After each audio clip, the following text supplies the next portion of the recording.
Miss Knockout is just getting started, and today we are talking about Mr. Clayton Howard, who is suifying Cassie. Everything is all alleged in the live. Okay, good morning, Cindy. Hey, thank you, Sarah. Thank you, Cindy. Everything's all alleged in the live. All right, and he's talking all over the net, and we're gonna go through what he's saying with a fine tooth comb. Okay, so Clayton Howard is an ex-e-worker who participated allegedly with the freak-offs with Diddy, Cassie, and other e-workers. He worked for Cowboys and Angels. Okay, so he says he came out of jail. He was buff. London, yes, I came on early for y'all. What time is it in London?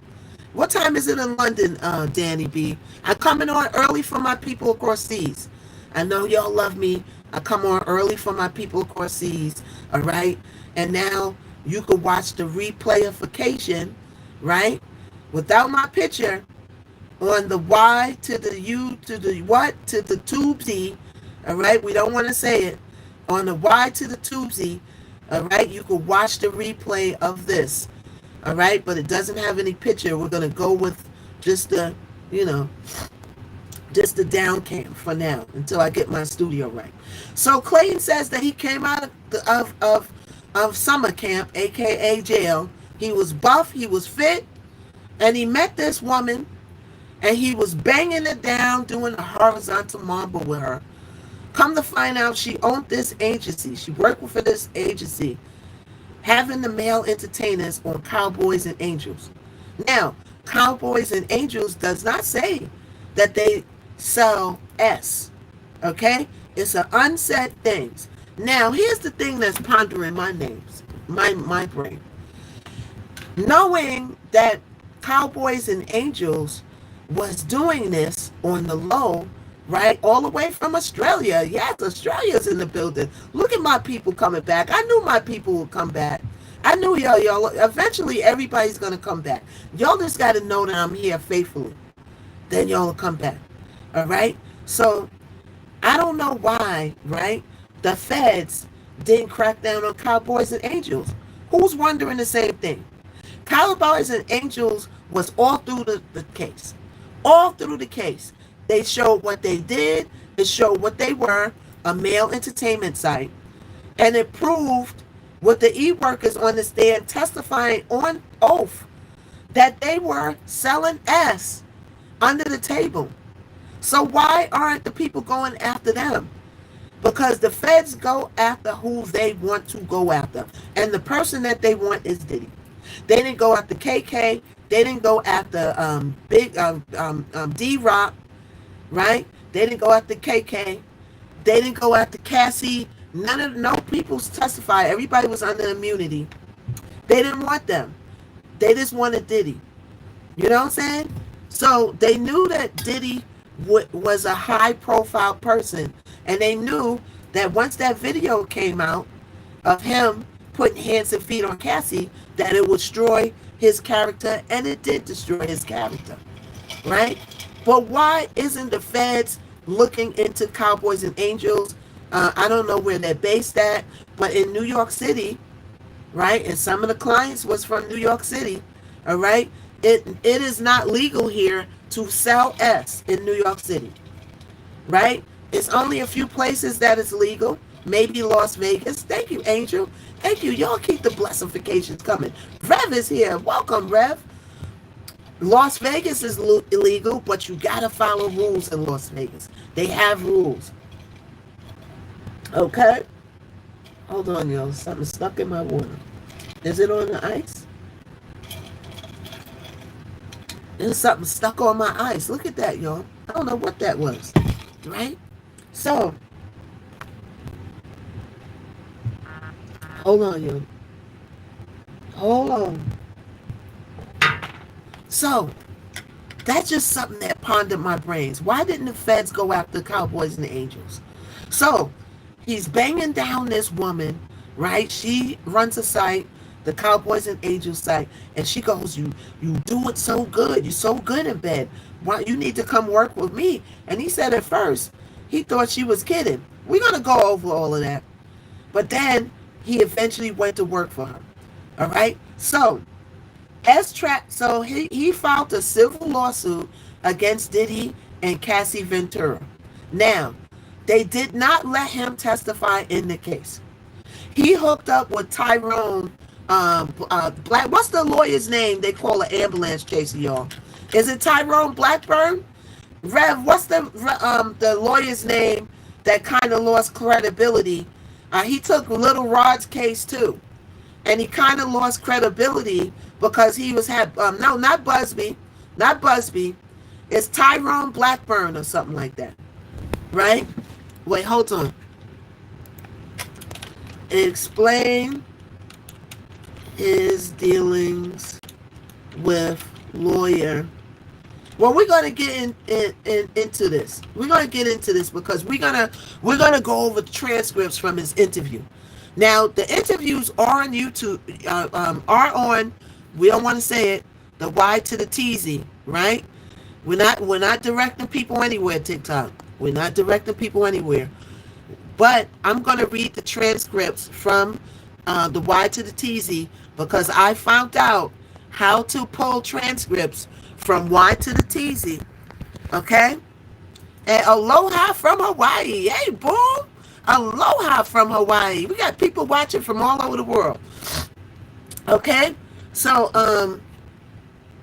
his name is Tyrone Blackburn, and he said that he had him as a lawyer at one time.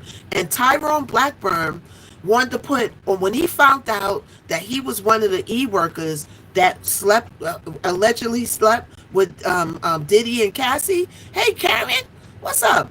He wanted Clayton Howard to put all these lies, allegedly, inside a suit so he could come against Diddy. And he said he dropped Blackburn. Check that out. So all of this stuff didn't come up during the case, right? Now let's be fair, because you know I'm fair and I'm in the middle like a fiddle, okay? I'm in the middle like a fiddle and I tell it like it is. Miss Knockout is not on Diddy's side, but I am going to say that, and I always said this from the beginning, there are lies mixed in with the truth in the Diddy case. I feel like there's a lot of ex-employees, a lot of ex-girlfriends, and a lot of exes, and a lot of people around with relationships that was disgruntled that contributed to his demise, that said anything and everything to throw him under the bus. Not saying that Diddy didn't do anything wrong, because Diddy was wrong on a few things that he did, was dead wrong, and Diddy knows that. And I'm sure that he was out and he was talking, he would tell you that. Why? Because he has a sober mind now. He has a soberfied mind now. He's sitting in jail. He's got nothing but time to think. I'm going to write Diddy a letter and see if he responds. I'm going to write a letter to Diddy. I'm going to read to you the letter that I wrote, right? And I want any questions that y'all have. We're going to do something really unique over here. Really unique. Any questions that y'all have that you want me to ask Diddy, right? I want you to write me on my IGification, not here. Put it in the IGification, or you can put it here if you want. I might not see it here because I get so many. She done switched up. Who done switched up? I ain't switch up nothing. I said I'm gonna write Diddy to get some of your questions answered. How is that switching up? I'm getting the news and the tea from you. If I write Diddy and he writes me back, is that tea, yes or no? Is that tea, yes or no? Is that something that y'all would want to see or hear? So don't come in here, trollifications. I'm warning you now, trollifications, because y'all are struggling now. Y'all are struggling because your faves are losing numbers, you're losing clicks, and you're losing views, and y'all are struggling and still trying to struggle your way in my live to say stupid stuff, right? And you can say all the stupid stuff that you want to do. But what is our steez over here? Ignore, ignore, ignore. So, I'm going to ignore you because everybody knows I'm not on Diddy's side or anybody's side. I'm on the side of the truth. And I keep it real. And I'm factual. Yes, Diddy was an icon. Diddy was a legend. Diddy reached heights in the business nobody else reached. Let's keep it funky. But Diddy did some stuff wrong. Diddy moved crazy. He talked to people crazy. He put hands on people, which we saw with our own eyes. Yes, he did stuff wrong. Yes, he needs to sit for a little while and think about his life and how he's moving to move forward. So ain't nobody's on Diddy's side and said it 5,500,000,000,000 trillion times. Don't come in here because you mad because your fave is struggling now because the Diddy numbers is gone. Go back over there to your fave and tell them to get to work like Miss Knockout's working. Go back over there and tell your fave to get on their job like Miss Knockout's on her job. Now, Alexa, stop. The trolls are few and far, so we're going to just ignore them because they're struggling, y'all. And they're weak and they're struggling and they ain't got nothing else to talk about. Miss Knockout's not around them. We're not out there in the same area. Go away. Goodbye. Have a nice life. Now, let's get back to Clayton Howard. All right? So Clayton Howard filed a lawsuit, right? Hold on. So Clayton Howard filed a lawsuit, civil suit against Diddy, both Diddy and Cassie Ventura with explosive allegations. Thank you, TikTok. Thank you. Right? Everybody keep blessifying Miss Knockout. Thank you, TikTok. All right?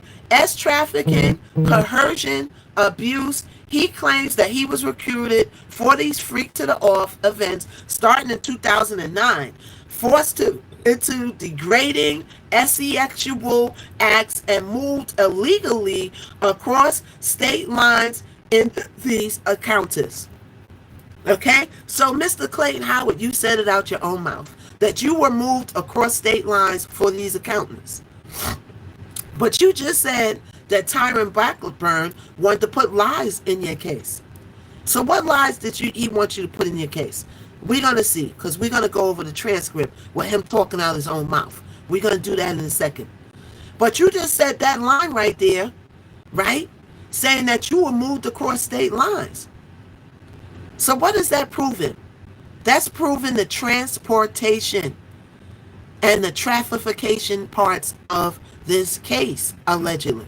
Right? What's up, Janice? Everybody come on in. If you're new on this channel, follow Miss Knockout. If you're new, follow Miss Knockout. Okay? So let's keep it going. So, Cassie's alleged active involvement. Howard accuses Cassie of manipulating him, pharmaceuticalizing him, right? Infecting him with a S to the T to the DZ, and filming explicit acts like masturbation and coercing him into, I don't know why they put this in here, but we ain't going to read that because that's not what he said. So Cassie's active involvement, Howard accuses Cassie of manipulating him, right? Drugifying him and putting the STDs on him. So he claims that Cassie embraced Diddy's power and used it to exert control over him. He alleges that she ordered him to masturbatize for hours, leading to physical harm, and later arranged for an abortionification without his knowledge. Now that does sound like, Mr. Howard, that you're saying that she was pregos by you, but we're not saying that, Mr. Howard. But I'm saying that's what people are publishing, what you're saying. So maybe you should have worded this a different way because you made a whole video that you didn't want people to say that. So you should have said the correct thing from the beginning because you knew you was going public. You knew that it was going to go viral because of the context and who it involved. So you got to make sure you're a well-versed person, a well-spoken person. I think you missed your mark with the abortionification thing. I think the way that you word it, you brought how people are reporting it on yourself, right? So he reports for drugification, manipulation, trauma, and all at all the hands of Diddy and Cassie. Now, On that note, what do I know about any lawsuit that files?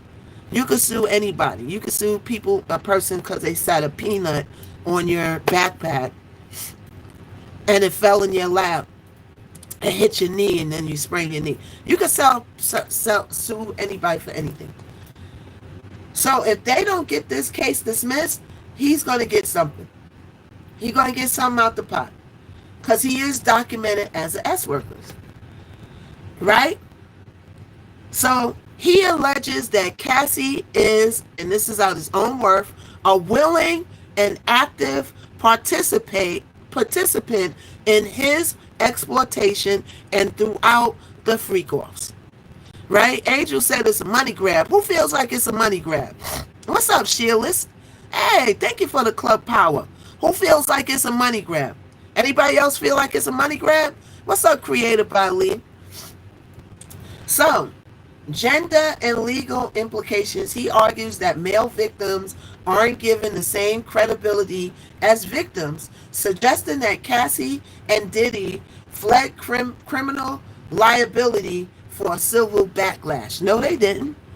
No, they didn't, Mr. Howard. Diddy and Cassie now is getting suified out the yin-yang. So how are they escaping? Like, he got to watch his words. Because he's well-spoken, but I'm finding him saying stuff that doesn't add up. Okay? So now let's look. Let's see. Okay, so 2009 onward, Howard says that he was regularly involved in the freak-offs, events hosted by Diddy and Cassie. Post-Diddy trial, he filed a suit only after Diddy's federal prosecution trial concluded, citing stalled legal efforts to preserve Cassie's reputation during the trial. So, he's saying that his lawsuit was filed after the lawsuit because the lawyers were fighting him to preserve Cassie's reputation during the trial. Now, here's what's wrong again, Mr. Clayton. When you file a lawsuit, it's you and your lawyer. The other lawyers aren't involved yet. Your lawyer ain't going to care about Cassie's reputation. Your lawyer is going to file a case whenever you file it. They're not going to wait for Cassie's reputation to stay in a glass window. They're going to file a lawsuit. So I find the inconsistency in that statement. I feel like purposely waited after the trial to file this lawsuit because that doesn't add up to me. If I go get a lawyer and I say I want to sue A, and A is in a lawsuit, my lawyer is not going to say wait till the lawsuit is over, let's file a case. My lawyer is going to move forward. Their side ain't going to be able to stop it because you can't stop a lawyer from putting a motion in a court. You can't stop that. So, Mr. Clayton, that's an inconsistency that I'm noticing. You waited to file this lawsuit after the case.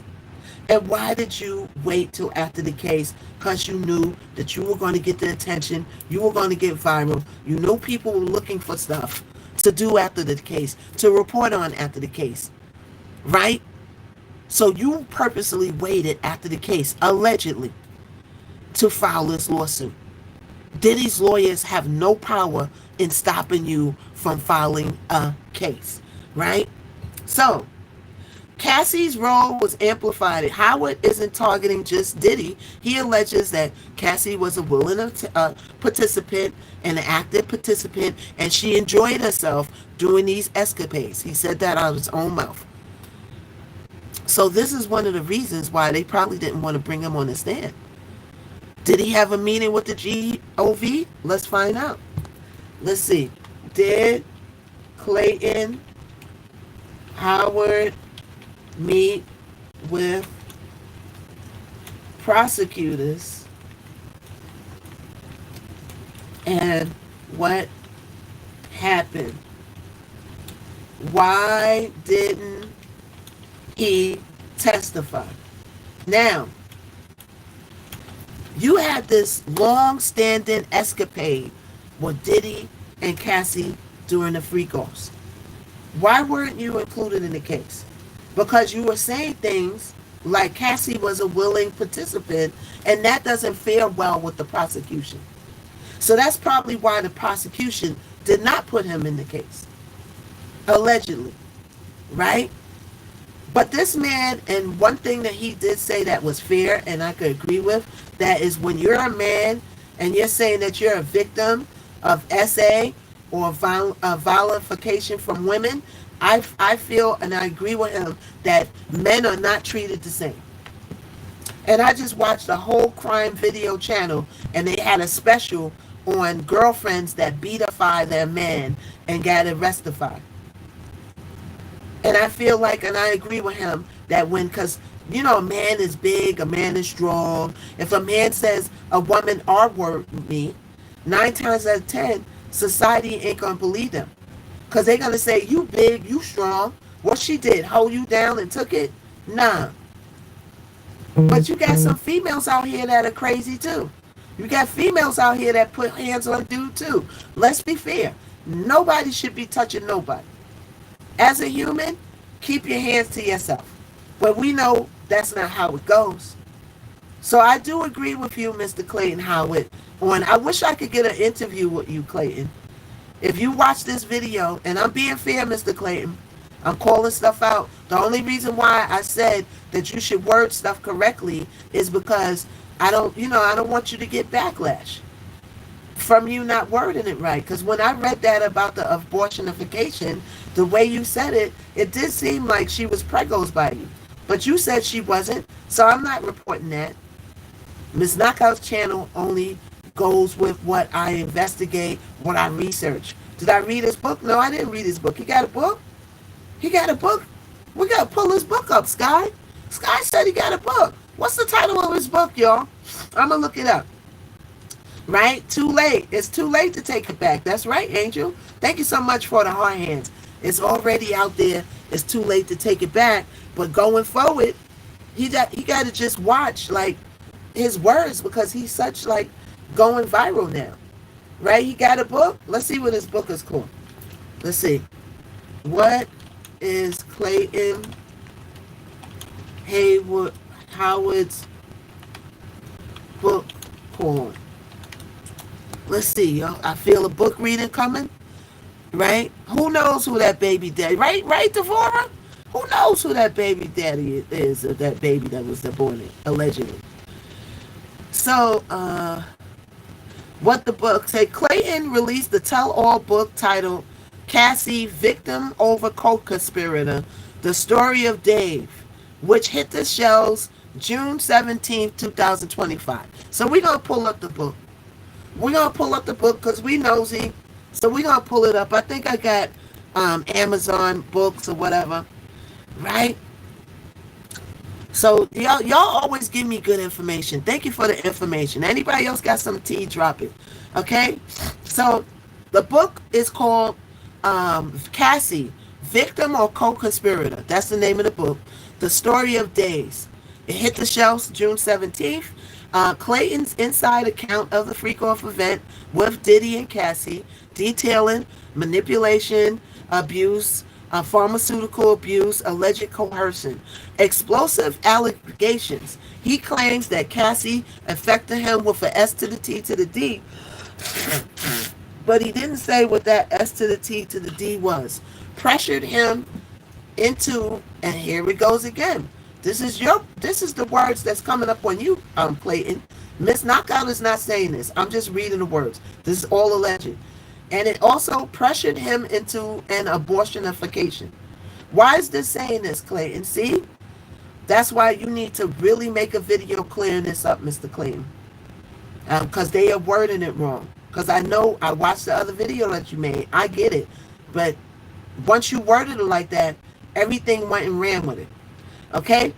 They filmed intimate acts without his consent and humiliated him during these gatherings. So you got humiliated for... I want to talk to you, Mr. Clayton Howard, because I got some questions. And we are victim friendly over here.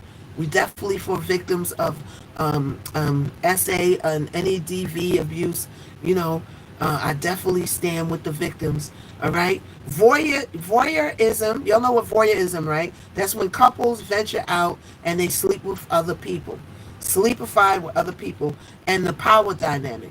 Howard depicts Diddy as a voyeur who watches these events unfold, while Cassie allegedly played a central role in orchestrating them.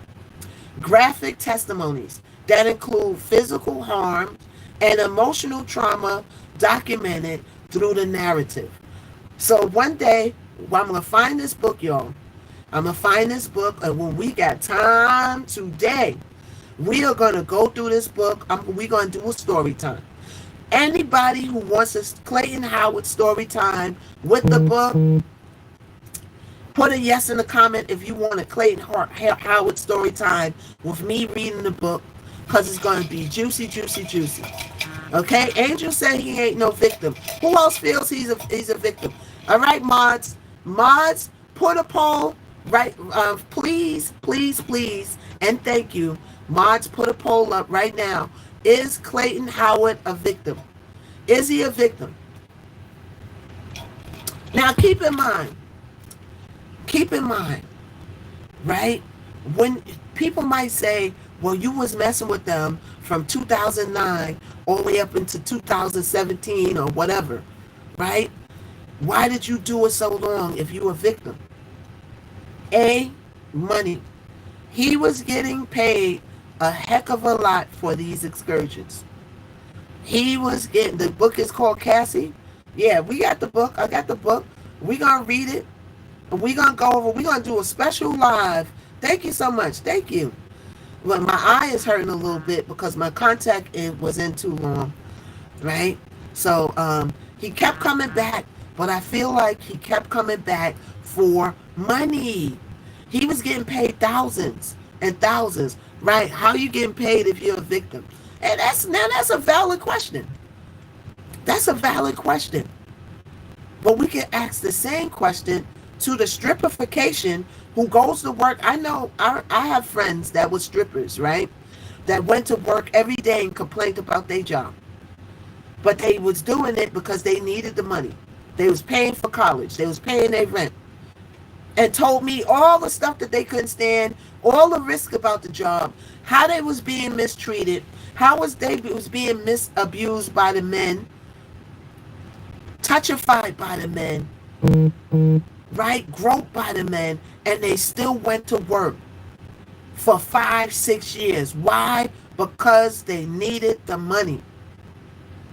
So in our logical mind, we're saying, well, why did he go back? You're getting the views so bad. You're getting manipulated. You're getting drugified. Why did you go back all those years? Money is the root of all evil, people. Money is the root of all people. He was making a living. He was making a living.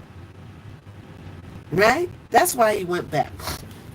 Okay, so let's go back to who Clayton is, and then we're going to read out his own mouth, the transcripts from his own interviews out his own mouth. Right? So he asked Tyrone Blackburn to represent him in a civil lawsuit that was different from this. And the lawsuit was involving his ex-girlfriends stalking him and, setting him up, lying on him, making him lose jobs, making him lose stuff, framing him. So he hired this Tyrone Blackburn, but he fired him because after he learned, Tyrone Blackburn, that he was sleepifying with Diddy, allegedly, right? Money's not the root of all evil, it's how you use it. Yep. It's how you use money, but it's still a root. I am Morris. The root of something is the beginning. If you don't have money, you can't use it. So that's the meaning of root. Root is like the root of a tree. The root of the tree is planted in the ground. So money is the root of all evil because you can't use money if you don't have it to start with. So that's why they say the money is the root of all evil.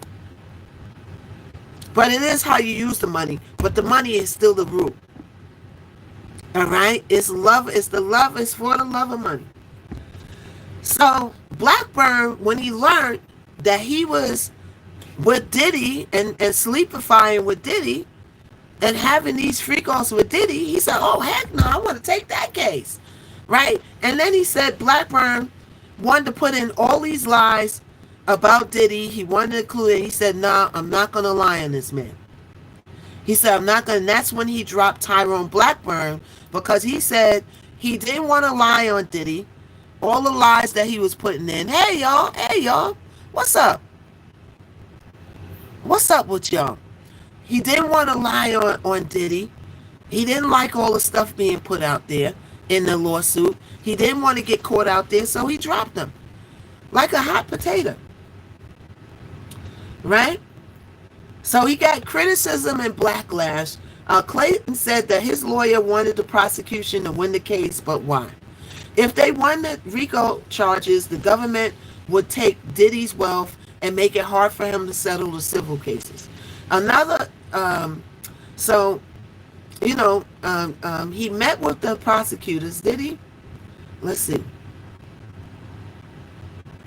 Did he meet with the prosecutors? Let's see.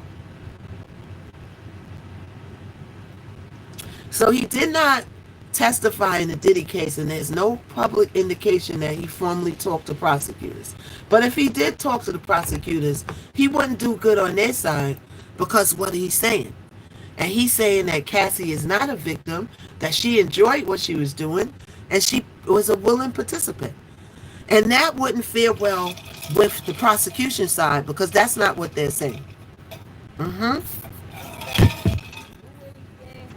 All right, so let's get into Mr. Clayton Howard and some of his interviews that he got out there.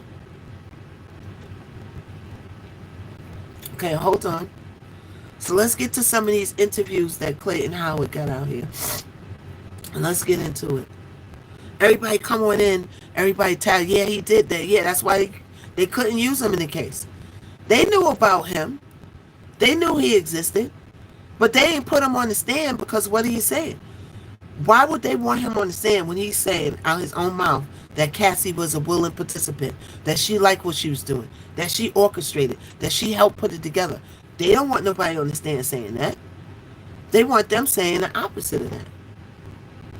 Right? Okay, so now let's get into this. So let's get into this first clip of what he's saying. Okay, hold on, y'all. Pulling it up. Pulling up the transcript. So let's pull up.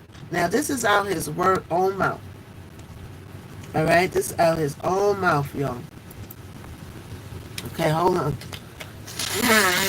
Oh, it's raining outside, y'all. Okay, hold on. So let me pull it up.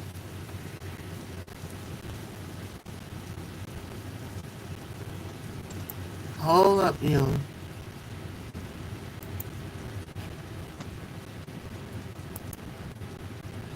Alright, so while we get this going, let everybody tapify, everybody shareify, everybody likeify.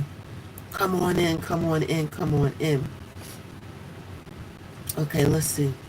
I don't know why the captions aren't working.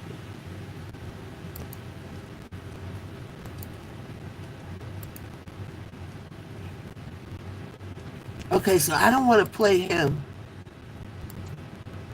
So I don't know why this isn't working.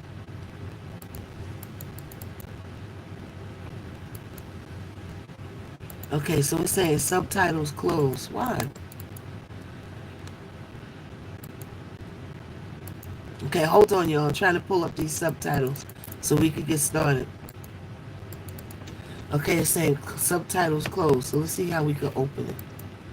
All right, everybody come on in. What's up, Deshaun? What's up? What's up? Okay, hold on. Let me fix this.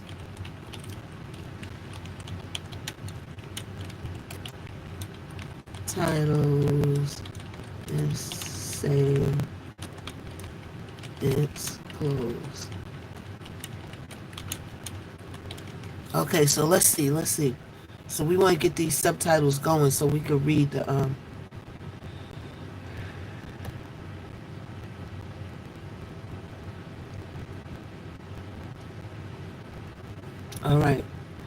All right, so hold on, y'all. Hold on. So let's restart this. So everybody coming in, we're talking about Clayton Howard. He's doing all these interviews. I'm trying to pull up the interviews so we can read the transcript from the interviews and see what he's talking about.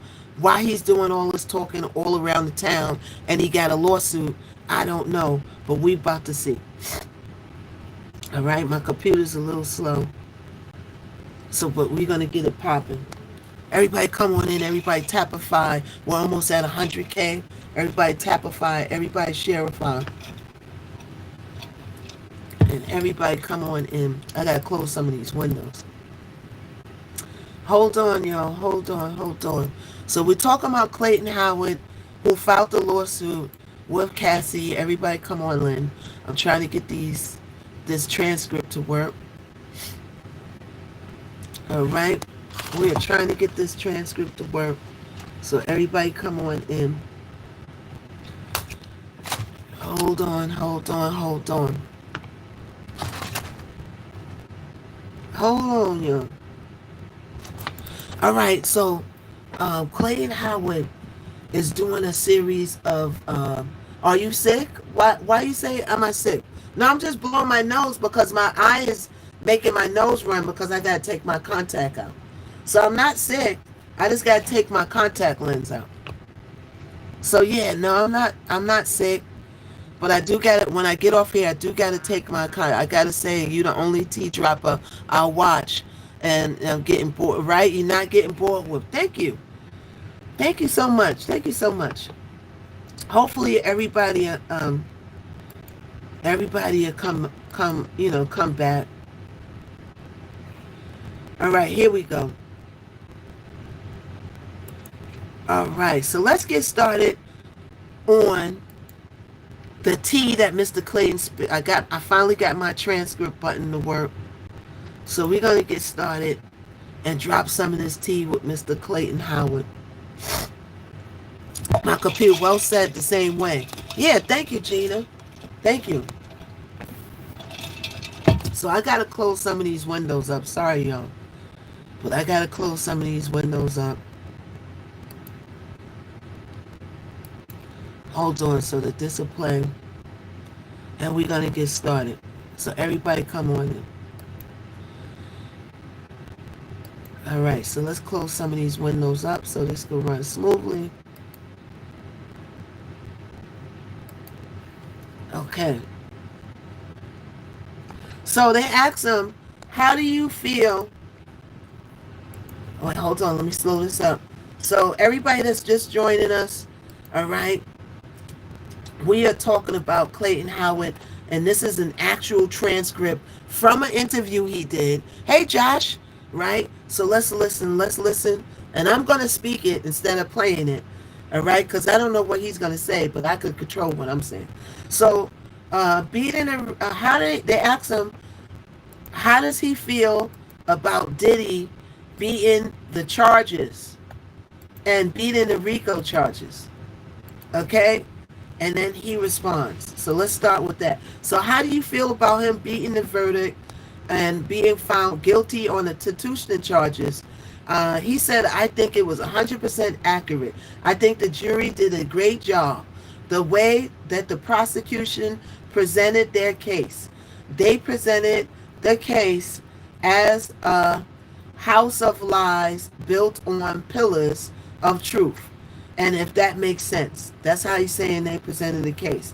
There's lives that were visible with the victims that they created, like Cassie. He's saying Cassie and Jane created lies, allegedly. But the truth of the matter is that they built Cassie's victimhood up, and they built Jane's victimhood up. So here's another conflicting thing that I'm finding. And this is out his own mouth, y'all. I'm just reading the transcript. Here's another conflicted thing. So you just said that the prosecution did a great job. But then you turned around and said that they built Cassie's victimhood. So I'm wondering, which one is it? So you went on to say like they built a false victimhood on lies for Cassie and Jane. Hey, good morning from Ireland. All my people are here. So how did they do a good job if they built a victimhood. See, this is what is like. He has to learn how to speak and convey his thoughts correctly, because people will turn this around, right? People will turn this around. So they built the victim hub on Jane and on men like myself who has been victimized.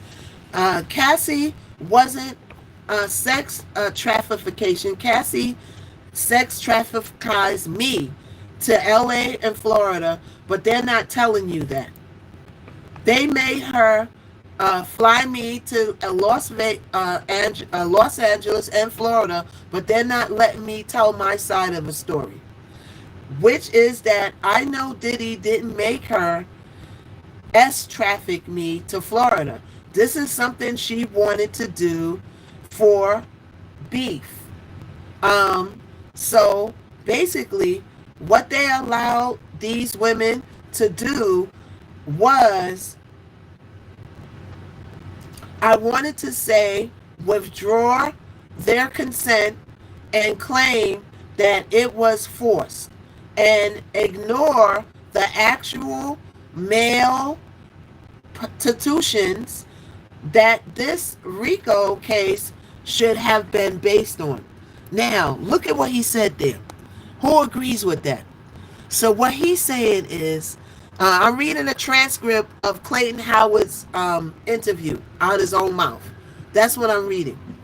I'm reading the words out of his own mouth so that I can make it TikTok friendly. Because he's just going to be saying stuff and saying pharmaceuticals names, and we can't say that on TikTok. So I'm reading what he's saying out of his own mouth from a transcript. All right? So look at what he's saying. He's saying that they didn't pay attention to the male victims that were flown all around. All they paid attention to was Cassie and Jane. Do you agree with that? Yes or no?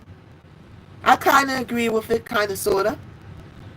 To me, those people were being flown around. But here's the clincher. They were getting paid. So you were hired for a service and you delivered it.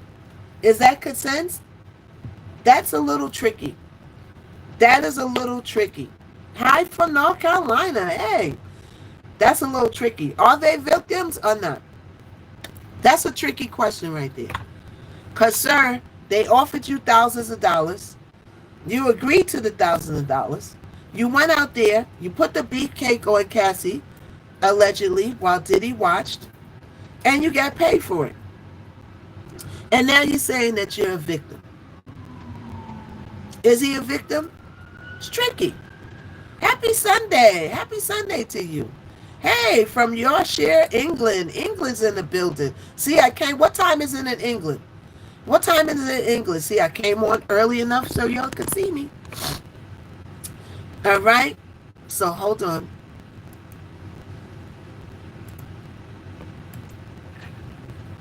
All right.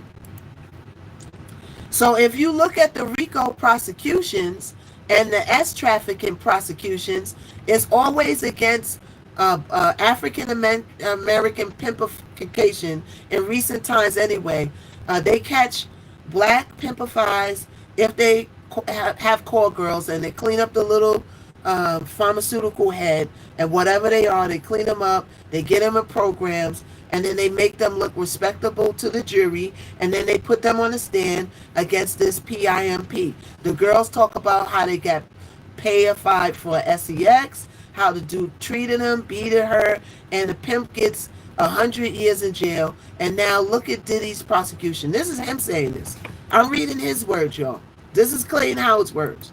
Diddy's prosecution is the only man at trafficking RICO case that I ever found where the prostitutions were not the foundation of the case. Instead, the government tried to use the co-conspirators to use as the actual prostitutions to verify what the co-conspirators are saying.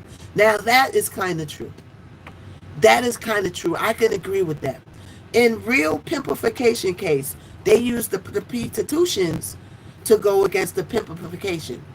But in this case, they use Cassie and Jane. And they didn't use them, he's saying, because they are men. They're not all African American men, but they are men. So they didn't use them as the victims. Why? I kind of agree with that somewhat. So let's look. So that's why they lost. They tried to dupe the American public by deceiving millions of people to legitimately think that Cassie was a victim. And I think the jury saw that Jane and Cassie were complicit, but they also saw that Diddy did violate the Mann Act when he paid gentlemen like me to cross and travel state lines to sleep with these women. And I think that's why he got convicted, because there was no way around that. You could prove that Diddy paid male prostitutions to travel from one state to the other. There's nothing to do with the women in complicity. It only tells that he actually are paying for male prostitutions. So the jury did a good job. They convicted him on what the prosecution actually proved he did. October 3rd, I gotta ask you, what is your prediction? They asked him what's his prediction. Do you think he's going to jail? He said, as a victim of this situation, I don't think that this as fair. I think that he should have went to jail for the rest of his life. And I think that the primary reason that didn't happen is because of the bias of the 6 white woman prosecutors in the U.S. Attorney's Office. They did this. They screwed all of us. And they had this trial participating in this. 2 years they had people going back and forth to interviews, and they literally told us to F off when it was all over. The only 2 people they really cared about was Cassie and now Jane. And now I think Diddy should get what this sentence is for the 2 trials covered, 2 things that he's charged with. It showed me that Diddy is sexually depraved and he has serious issues with domestic violence. A man who advocates for this, someone who's been through this. I think Diddy needs counseling in a good program. I don't think he needs to go to jail. That's what he said out of his own mouth after he said that you just said that he deserves a life of vacation. See, he confuses me a lot. Good afternoon, Leah. Hey, what's up with you? Everybody coming in, we're talking about Clayton Howard. I'm reading the transcript of him talking out of his own mouth. I don't want him to talk himself because I don't know what he's going to say, and TikTok might not like it. So that's why I'm reading the transcript. So you just said the man should go to jail for life. But then you turned around and said you don't want to see him go to jail, that he needs counseling. I'm confused as to which one is it. So he has a serious addiction to sex. That's when he definitely have issues with sexual depravity, and he also needs a counselor. To put him in prison is not going to fix that. You know what I'm saying? To put him in prison, you're going to let him sit there and not address his issues. So if I actually intend to write a letter to the court for his sentencing, I'm going to recommend that he gets counseling. So you just said that he deserved life in prison. Now you want to write a letter to the court saying that he needs counseling. They didn't let him testify, Shalia. They didn't let him testify. Now, there's no records of him meeting with the prosecution. So I don't know if he's telling the truth or not, but we're going to see what he says. I don't think the man would lie about him meeting with the governor. There's ways for us to find out. So he says that Diddy needs counseling.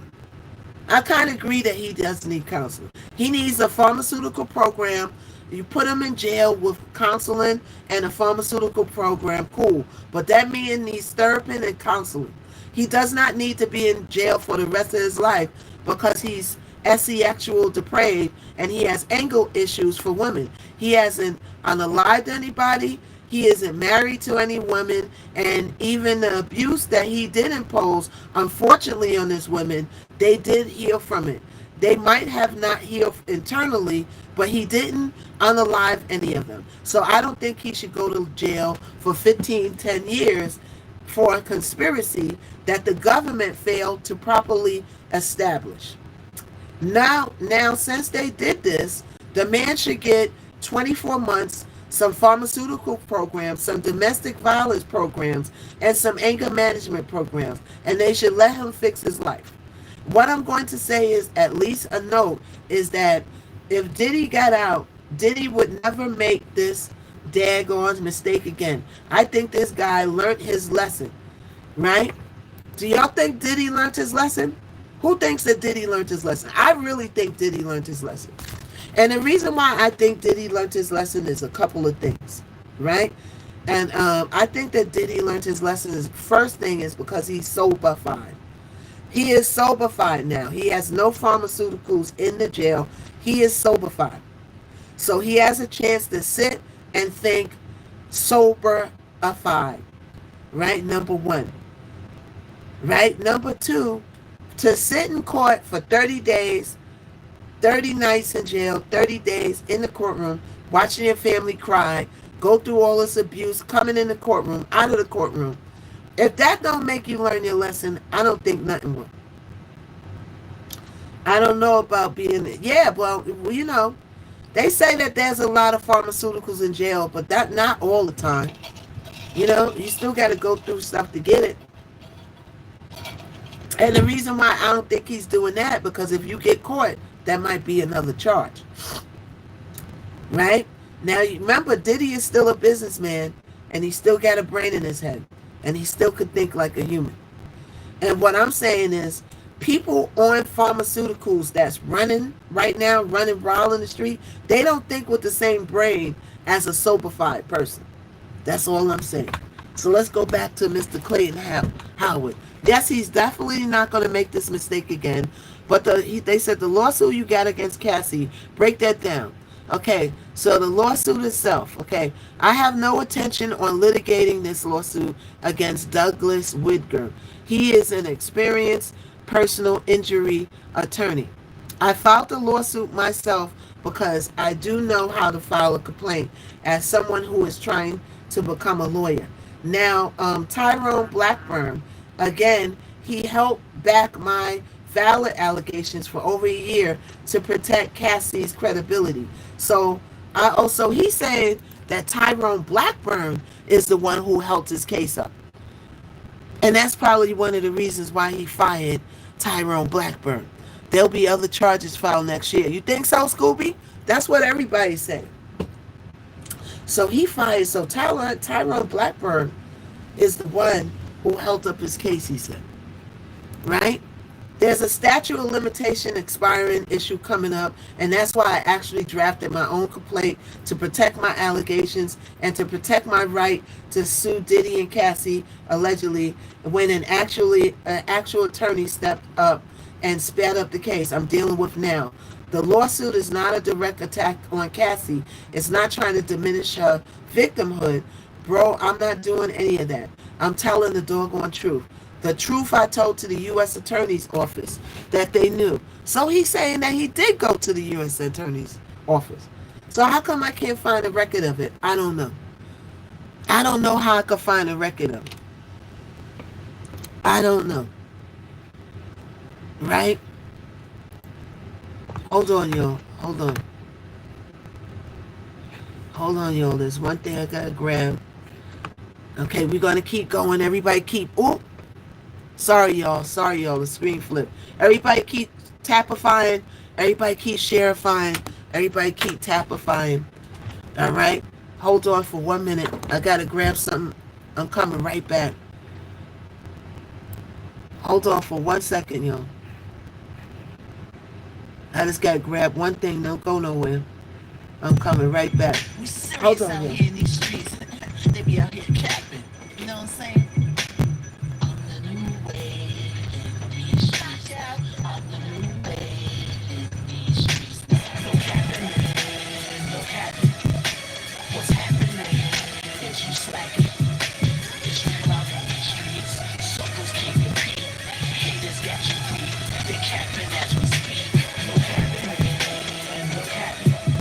Okay, y'all, I'm back. Okay, so let's get back to it.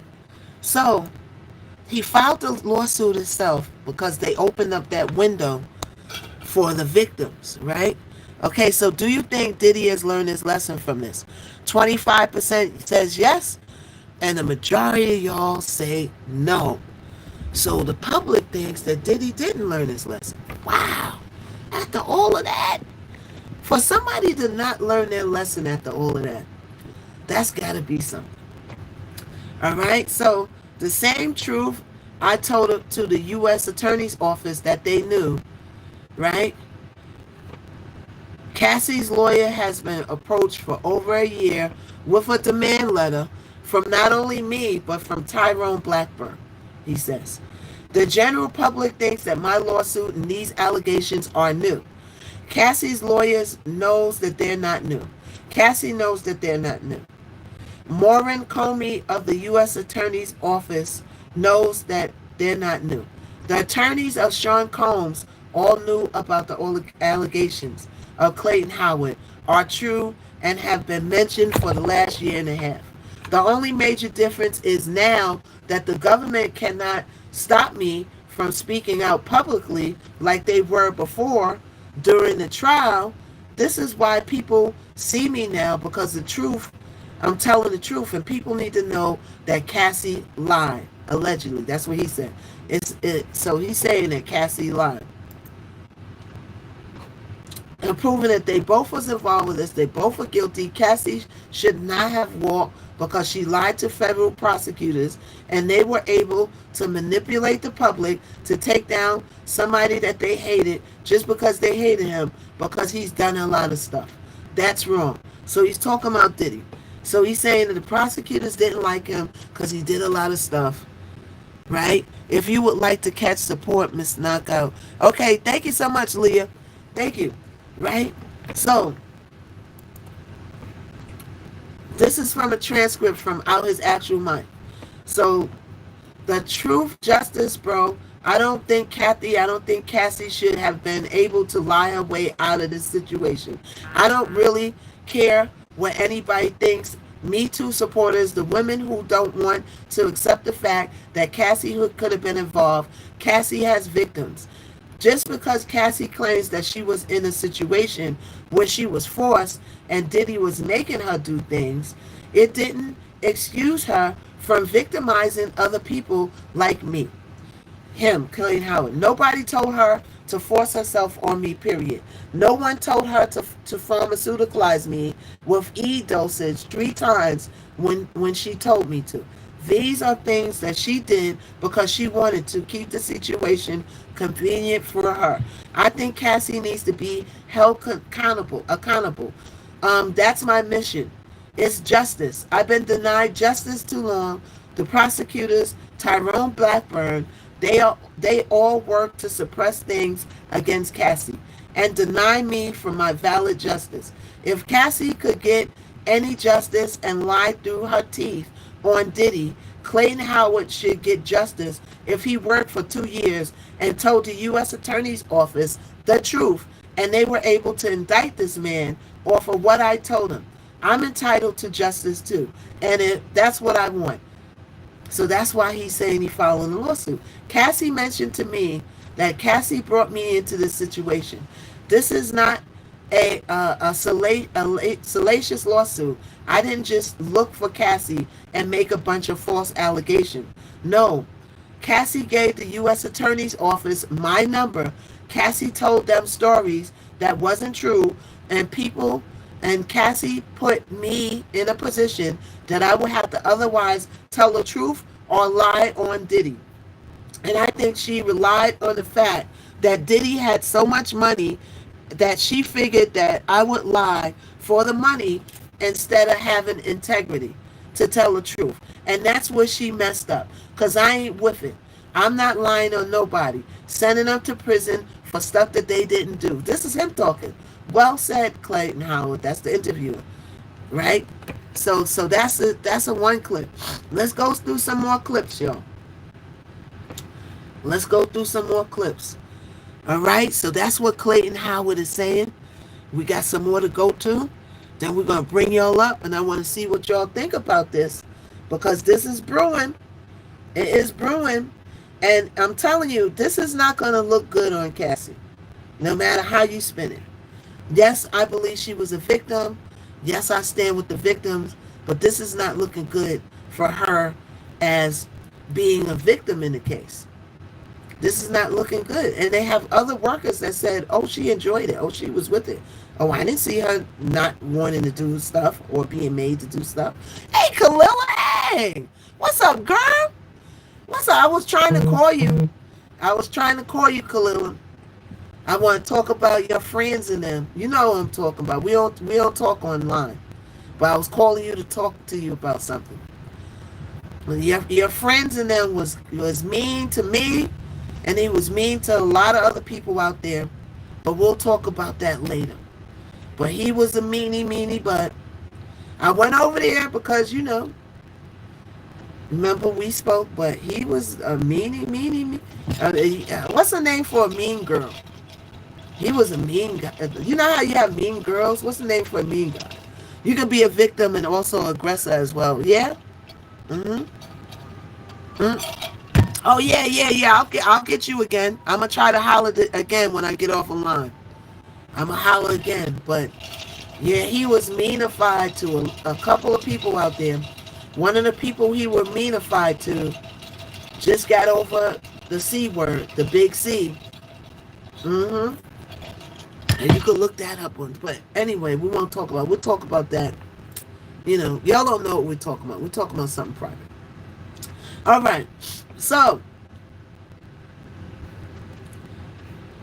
let's go over some more Clayton Howard excerpts from his interviews. Hey, UK's in the building. What's up? What's up, Drop to Bits? Hey, Killer Hancock said he misses Kalila. Everybody follow Kalila. Kalila is a professional dancer. She's real good at what she does. So everybody follow Kalila J. Thank you, Ashley, for the heart puff. Thank you. Everybody bless her for Miss Knockout so she won't be broke-ified. All right? So now, here is another interview excerpt from Clayton Howard. We're going to go over it. All right. Good afternoon. Hey, Wendy. Hey, Ashley. Thank you. You're welcome. You look at it. Thank you so much, Drop to Bits. Thank you.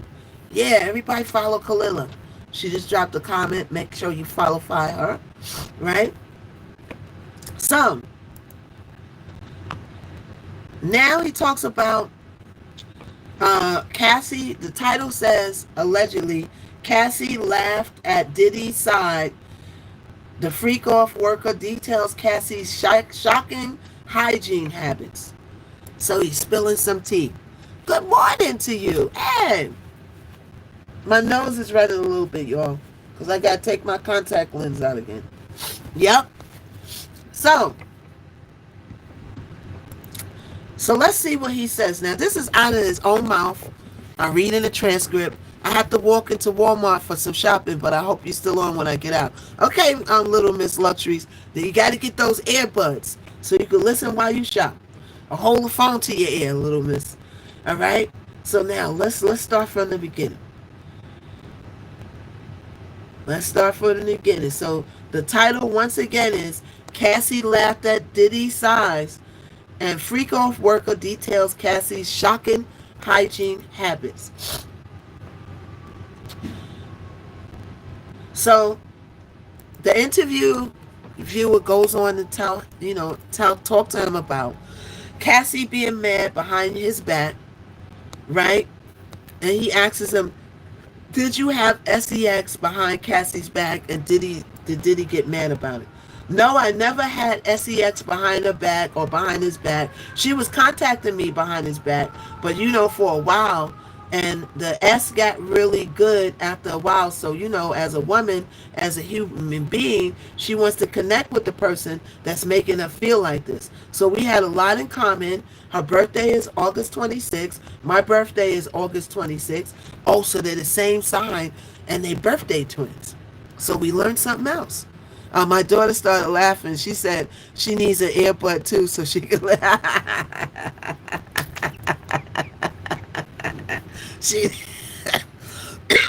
The kids are hooked too, huh?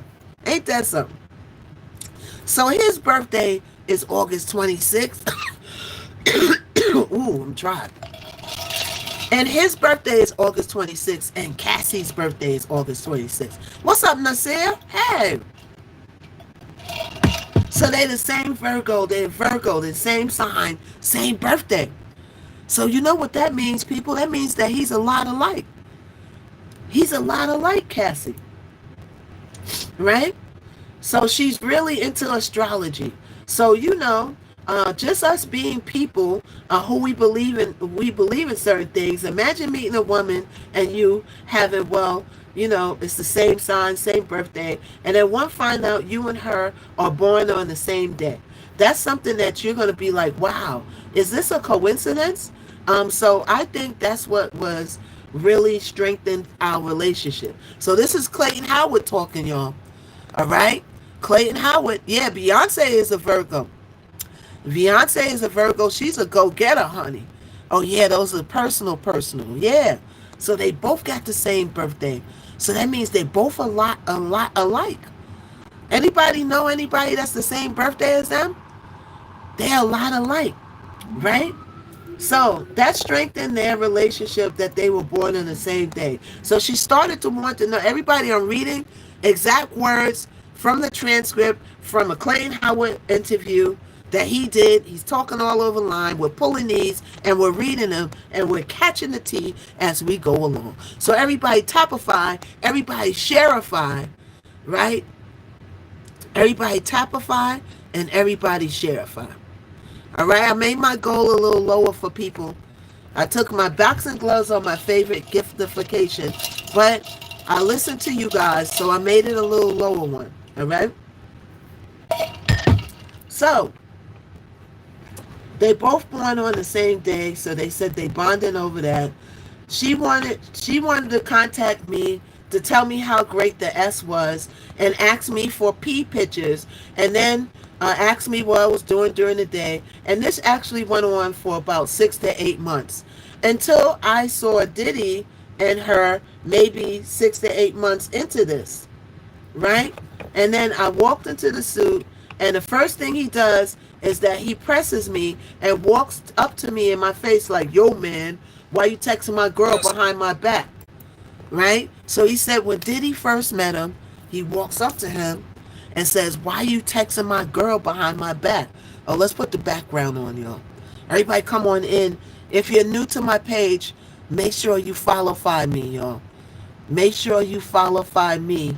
If you're new on my page, make sure you follow me. Follow. All right?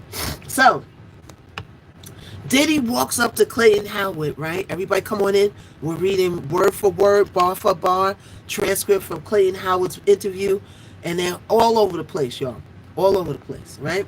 So so he walked up to him, Diddy, and allegedly says, oh, so you texting my girl behind my back. So, I'm kind of backed up. He said, I kind of backed up. Like, what are you talking about? And he's like, yo, I went through her phone. It's texts there. Y'all are not supposed to be texting. This is something that a swinging activity for me and her. You shouldn't be trying to get at her behind my back. And I'm like, dude, I'm not. She's texting me, bro. I'm not texting her.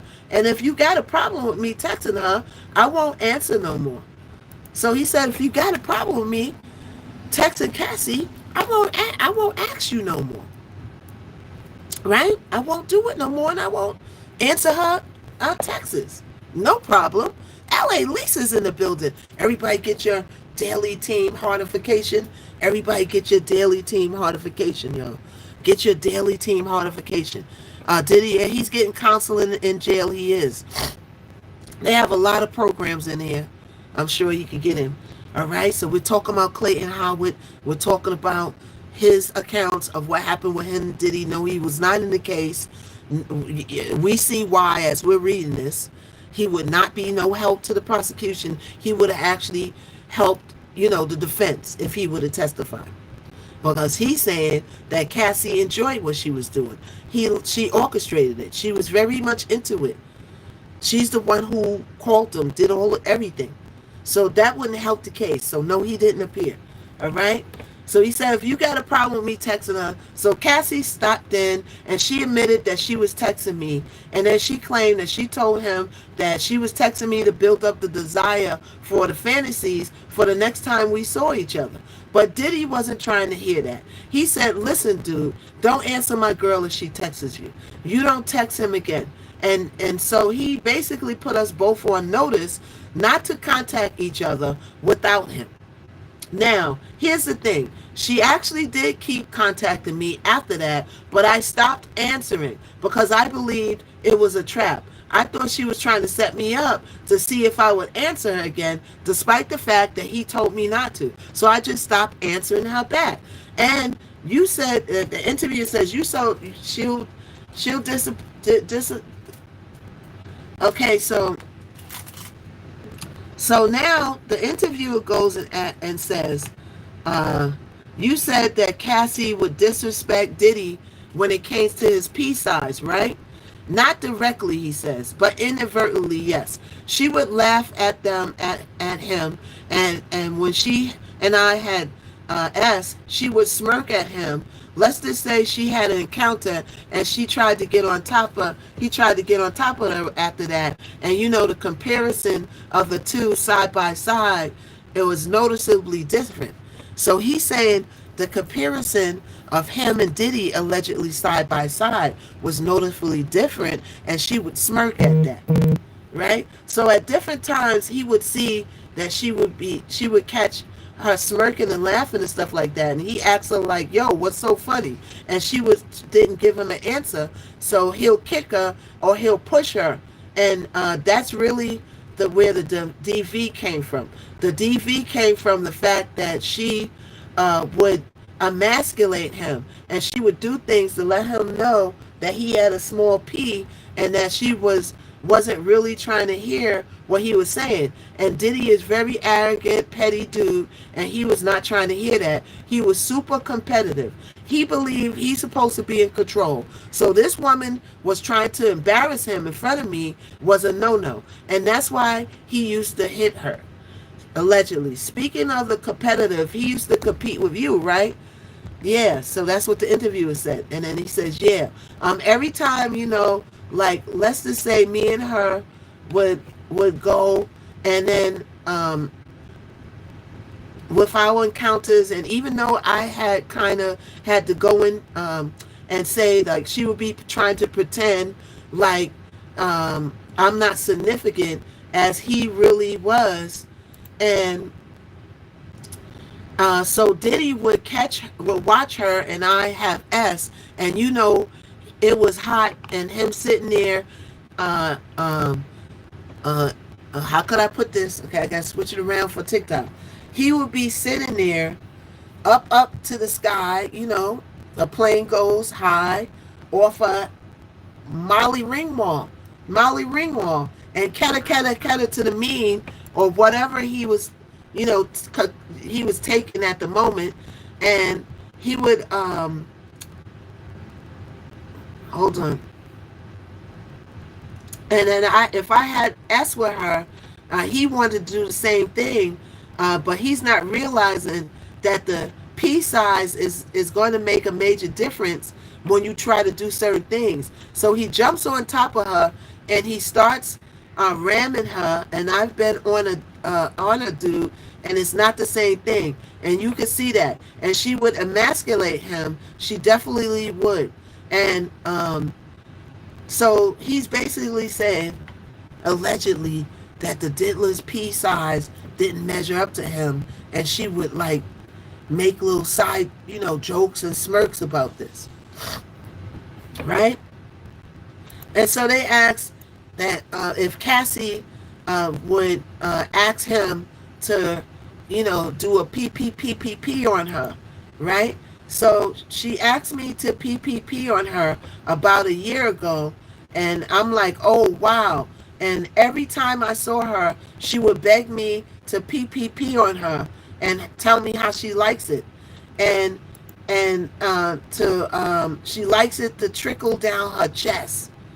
And she likes the warm feeling as it goes over her tatas. And you know, in the beginning, I really didn't know her as well, and her relationship, and I'm like a good BSer, so I would be like, I don't want to do this today.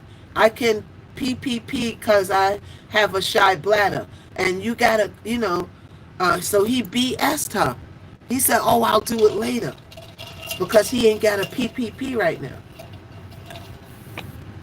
But the truth is, to me, it's disgusting. Like, what one man wants to have S with a woman after you PPP'd on them? And I'm like from the project. People used to piss in the staircase. I know what piss smells like once it gets old. It's yellow and it's nasty. It's nothing essy, exy about urine, right? So she told me this after a year, and I got tired of it.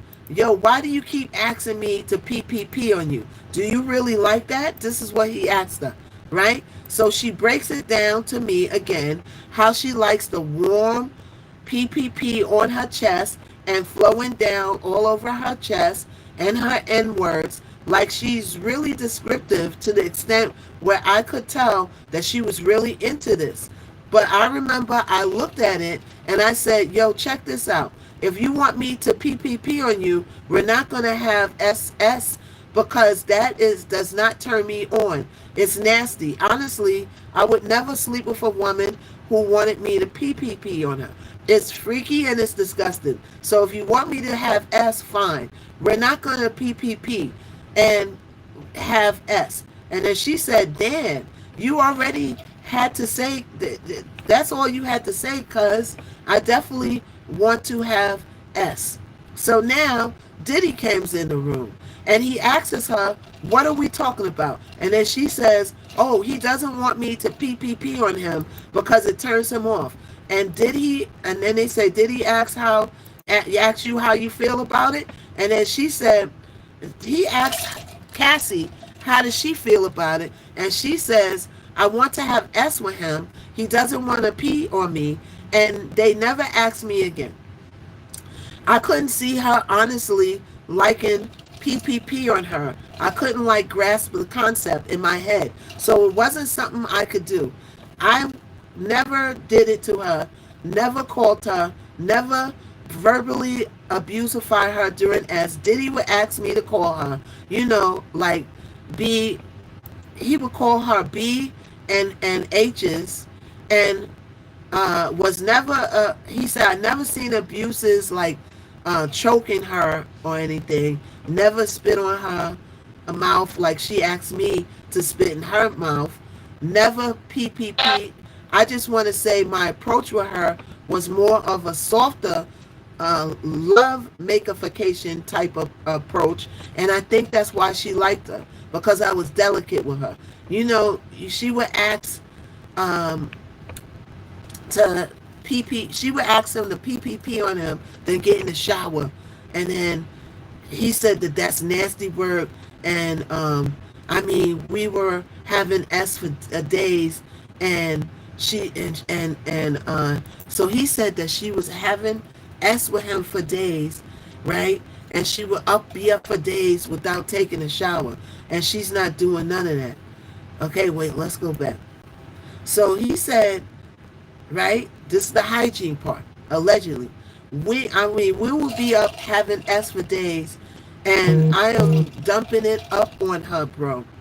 Right? And she's not cleaning up afterwards or taking a shower. She's not doing none of that. And I'm thinking about it now, and I'm feeling really nasty because I realize how much pharmaceuticals and eifications affect your psyche, where you're really not conscious of certain things on what you're doing.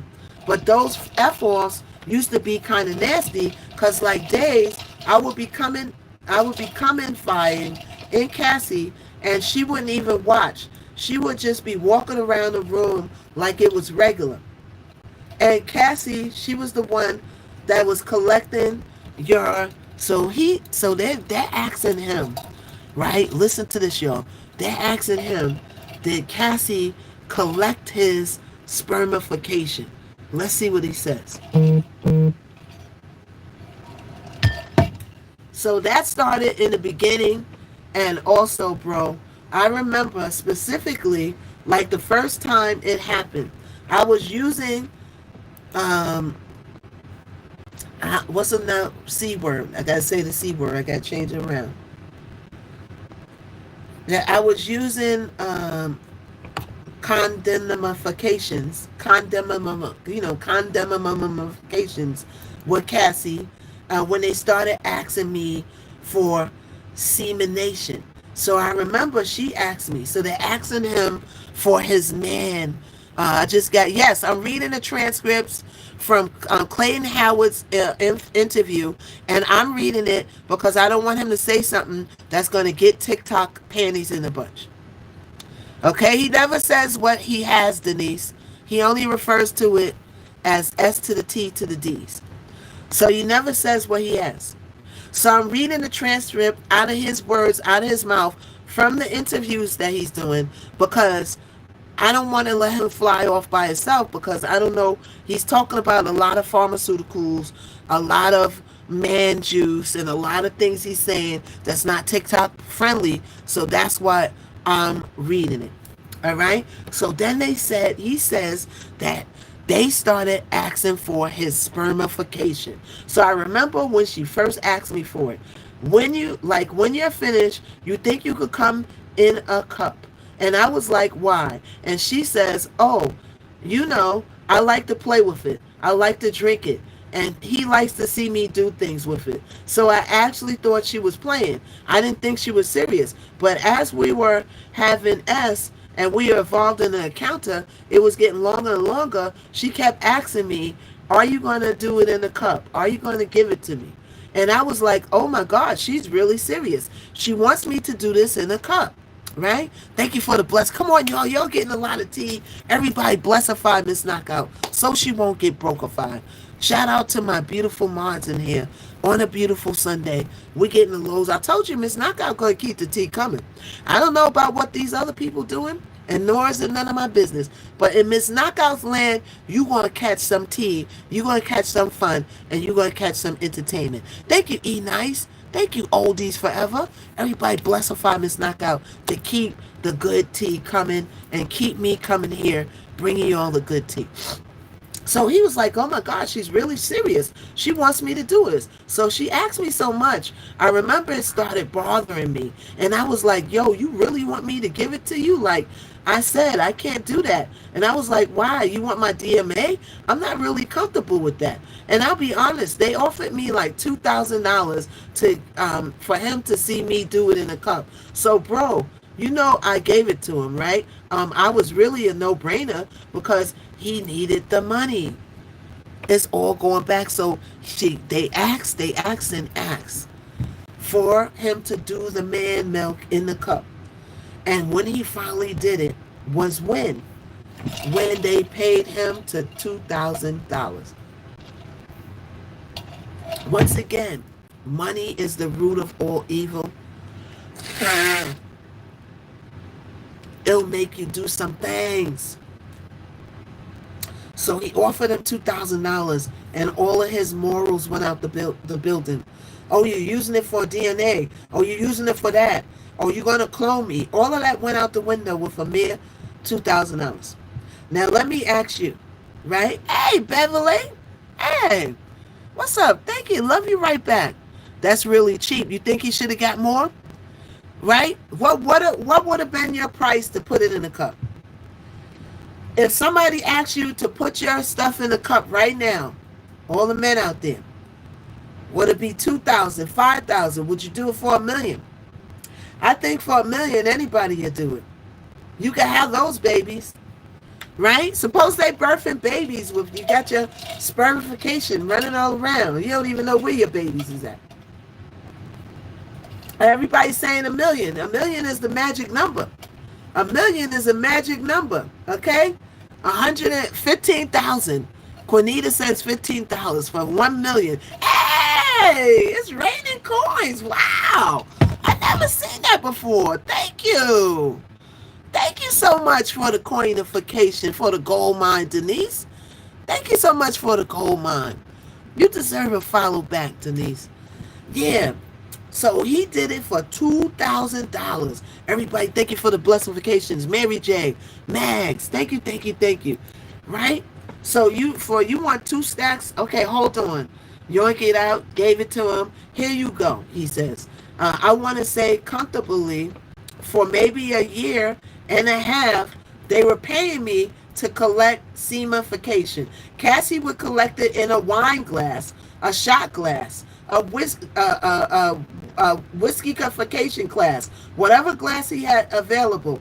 And then it would be funny because I thought it for years how she would collect the man milk in a cup that Diddy would be trailing right behind her like a little kid whose mommy had juice in her hand or something. You know what I'm saying? So when I heard when in the trial when she said she used to pay to put man milk on his nipple, I'm going to be honest, it makes sense now. Because I'm like, yo, that's why he was so thirsty following her all around the room every time she took the man milk.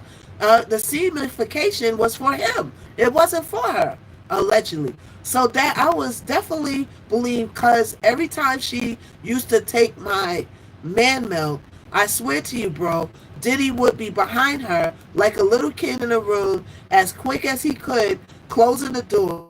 So yeah, that was weird. But eventually I stopped because we started having unprotected S, and she started to ask me to come inside the house, shoot up the club, and I'm going to be honest. I take accountability. I should have made better decisions. I was younger and I was thirsty for money. She was a beautiful woman, and she was up to the sky off of pharmaceuticals like S and a lot of S and pharmaceuticals, and I started to give her what she wanted. I slept with her for so long, and I'm not catching any. Hold on, let's go back. I'm not catching any diseaseification. She's showing me paperwork, and you want me shooting up the club? No problem. She's telling me that she's on the pillification, so I'm doing it. The worst mistake I ever made, bro. If I could take it back, I wish I could take it back. Because Diddy used to follow her in that room, again, like a little kid following his mommy with a juice bottle. And I swear, right on her heels as she was going in the room. So when I heard that part of the testimony, it made me 100% sense on why I believe that part of it.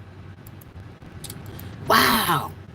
Allegedly, now we remember, right? We remember when Cassie said that he put the man milk on his tatas.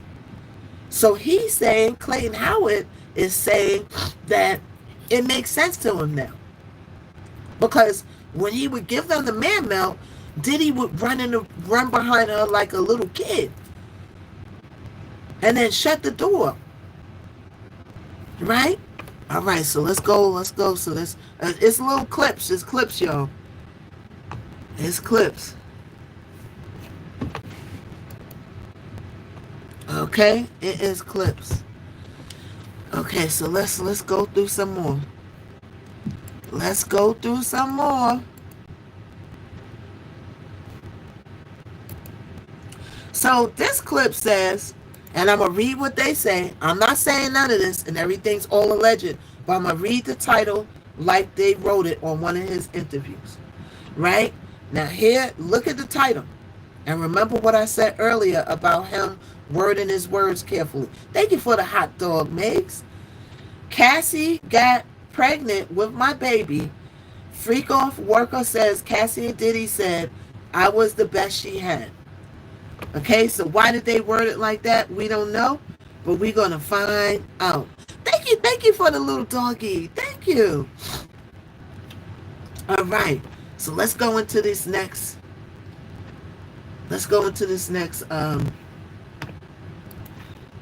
We're talking about Clayton Howard.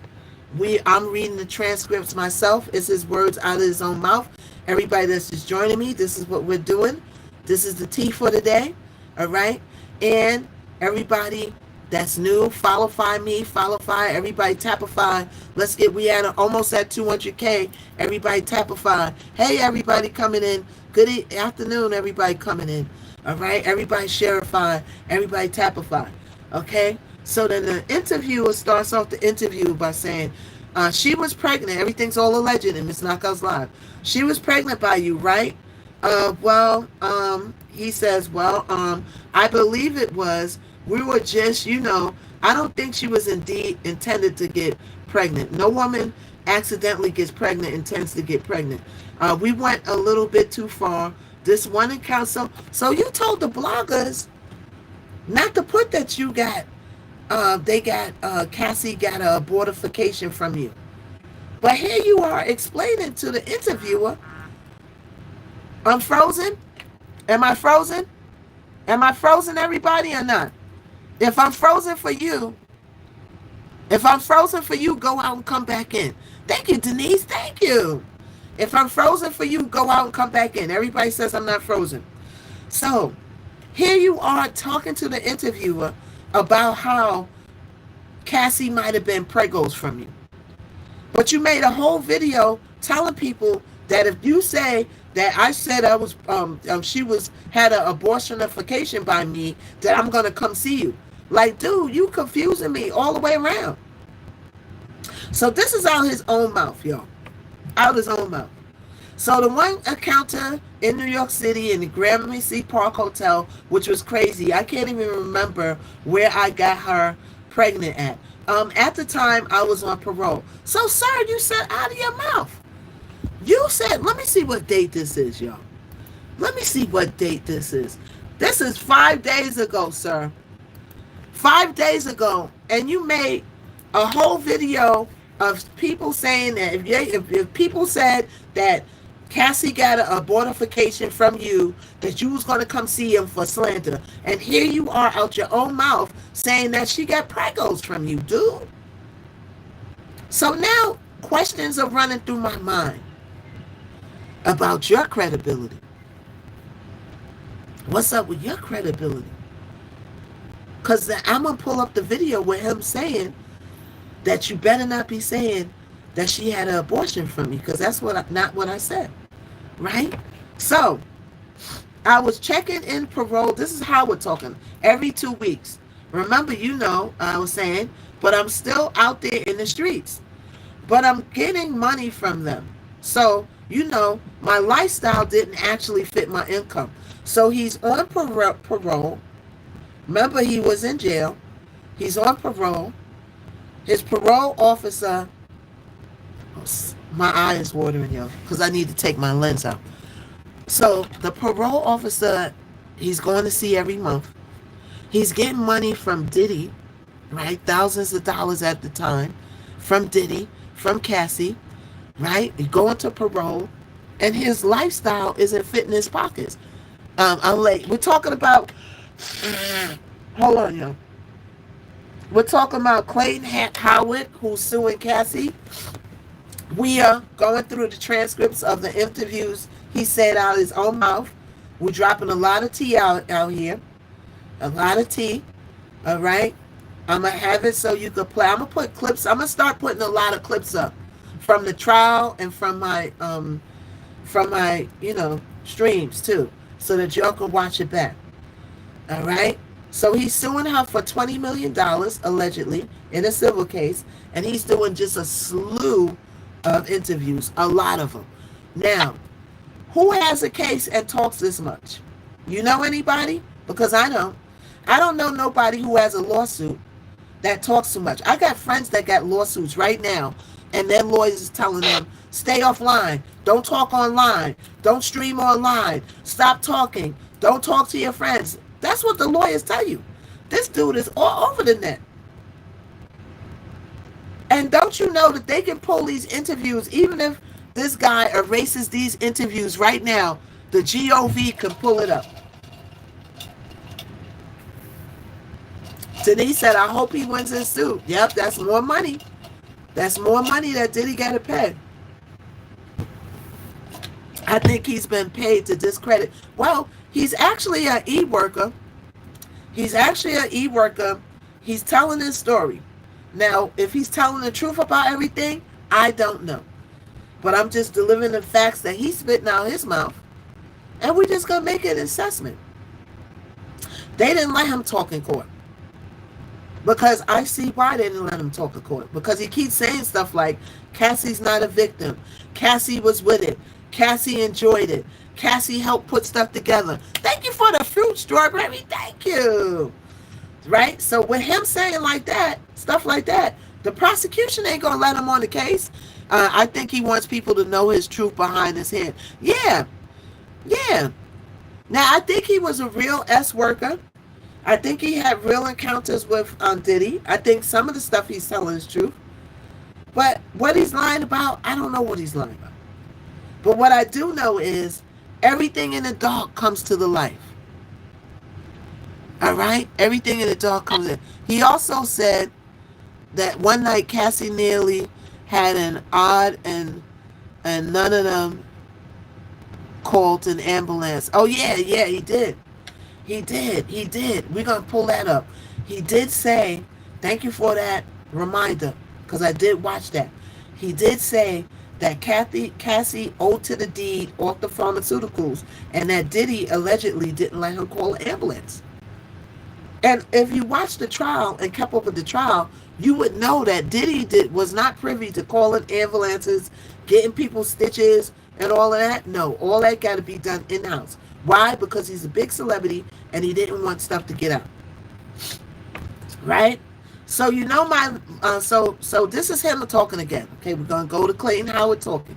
So you know my lifestyle didn't actually fit my income. You understand what I'm saying? It was really, really like I didn't. So I remember specifically that he's doing a lot of and I would go to see Cassie, and we would have this crazy encounter. Like we probably had S for like 2.5 to 3 days on on Molly Ringwald. And this was pretty early. When I leave her, I remember literally I'm going to Harlem because I worked as a contractor. So I'm still an independent construction contractor. But I had an office in Manhattan and in Harlem. So when I left Cassie after this freak off, I drove to my office at 7 o'clock. I got to work. There was a tail light out on my pickup truck, and I got pulled over by the damn NYPD. They arrested me for having a broken tail light. Ultimately, I get violated by parole, and being out before parole told me that I could not go out, and I got detained for the violation. Now I'm on this violation, and I found out Cassie's pregnant. Thinking about it a little bit, I realized, wait a minute, you had S with her. She's 2 months pregnant. This is probably your baby. So I thought I did a violation maybe for 6 months, 7 months. So he was in jail initially, and he got violated by the parole. You know how they stop you for a traffic stop, and then it turns into other things, right? You ever eat a Snickers bar upside down, and you can feel it? Oh, yeah? Oh, I never did that. So he got violated on a traffic stop, right? And he's in the slammer, and he's like, oh, Cassie's pregos, allegedly. Everything's all alleged in here, right? And he's like, oh, might be my baby. And it was so bogus and BS. But as soon as I came home, the first thing I did was look for Cassie. I had several phone numbers for her. I called them all. It might have took her 3 or 4 days. She calls me back. She's overseas. She's like, yo, where have you been? And I said, yo, I got violated by parole and I was locked up. She says, oh my God, I was looking for you. You don't know how bad I was looking for you. We actually had a really good conversation. And the first time we reconnected after this violation, being separated from 7 to 8 months. So she tells me she's out of the States, and she's like, yo, you know what? I'll be back in a week because I need to talk to you. And I'm like, all right, cool. I don't really think she's going to be in there for a week. So it's like clockwork. A week later, she texts me, and I'm in Manhattan, and she's in Gramercy Park Hotel. Can you meet at 7 that night? And I said, okay. I get in the Gramercy Park Hotel that evening. I remember I walk into the suite. Diddy actually lets me in, which was weird because at the time, Diddy didn't usually never let me in the beginning. But this time I went there, Diddy let me in the suite. And he was like, he dassed me up. And he's like, yo, bro, what's up? It's been a long time. You look good. You look healthy. Yo, where you been? So as I'm telling him, he gives me this look. And he's like, yo, bro, she was looking for you. So I was like, oh, yeah? And he was like, yeah, bro, she was looking for you. Y'all need to talk. So I'm like, all right. So Cassie comes out of the room. And as soon as he says that, you know, I'm looking for Cassie. And Cassie's looking beautiful. Me and her reconnect. We hug each other. She sits on the couch in the living room. And she tells me I was pregnant. So I say, well, like, how do you know if it was mine, you know? Typical women, and I know it was you. You're the only guy around that time. It wasn't Sean. It wasn't, it was you. And then she tells me all of this to my face. And then she cries, and then she tells me she doesn't believe in the A word, but she only had to because she didn't know who I was and how to find me. And I believed her from the emotional response she gave me, crying, the look of regret, that what she did, and I actually believed her. You know what I'm saying? So I sit there myself, and I'll be honest, I was a little teary-eyed myself because nobody really likes to see beautiful women cry. And if she's crying about something that affected both of us, I felt like something towards it. So I'm like, damn, all right, it's like a sad situation. But the craziest part is, bro, I'm thinking like she just called me to tell me that about the pregnancy, and I'm leaving. As I got up to leave, she's like, where you going? And I said, I'm leaving. She's like, oh no, absolutely not, Sugar D. I've been waiting for you. Because she used to call me Sugar D. And she's like, I've been waiting for you. No, no, no, no, no. You're not going nowhere. So I said, are you serious? Like, what about getting pregnant? And she says, no, I'm on birth control. And I'm like, birth control now? And then she said, we're okay. We're not going anywhere. She says, baby, does he have to leave? Did he? And says, of course not. So bro and me and her literally restarted right there where we left off. Before the end of the night, we had unprotected S again, like nothing happened. And then bro this went on for years, and I impregnated her, and she had an AB, and I'm not mistaken, Cassie, she's the one that gave you the Molly Ringwald for the first time, and Diddy said that gave you the pink Coca-Cola that you don't drink. Yes, Cassie kind of gave me the pharmaceuticals, and let's go. Wait, hold on. Let's go back. So he's saying that he didn't do pharmaceuticals, right? You like my show? Thank you, y'all.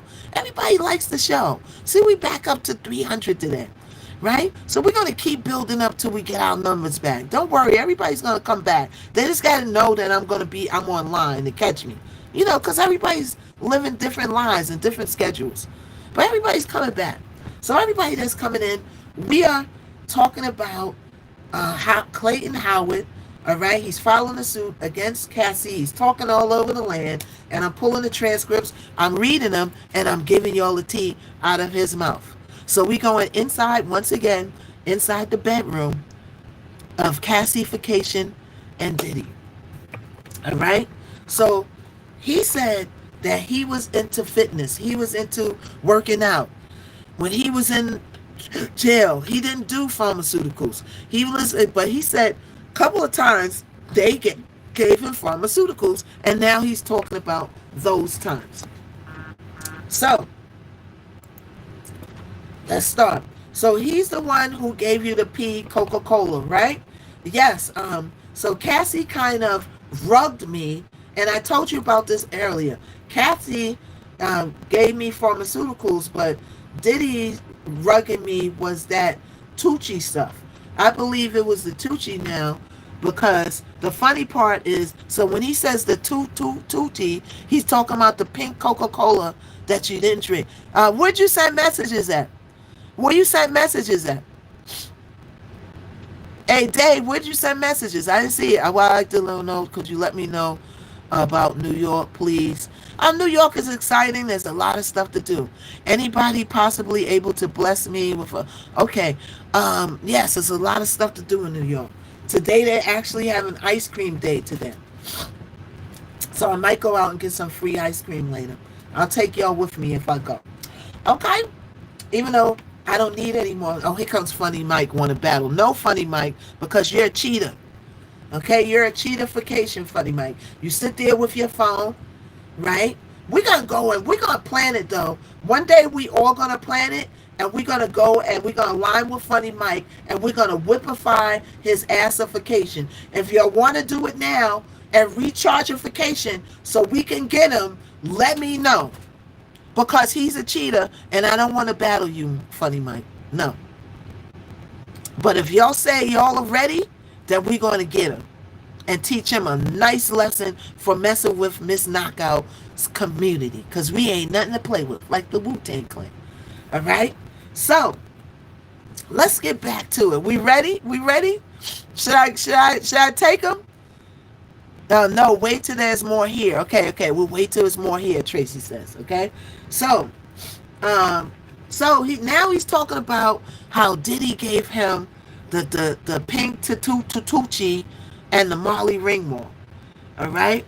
So I was talking to one of Diddy's pharmaceutical providers. He actually told me that he heard me talking to Diddy on how Diddy rugged me, and he remembers how Diddy rugged him.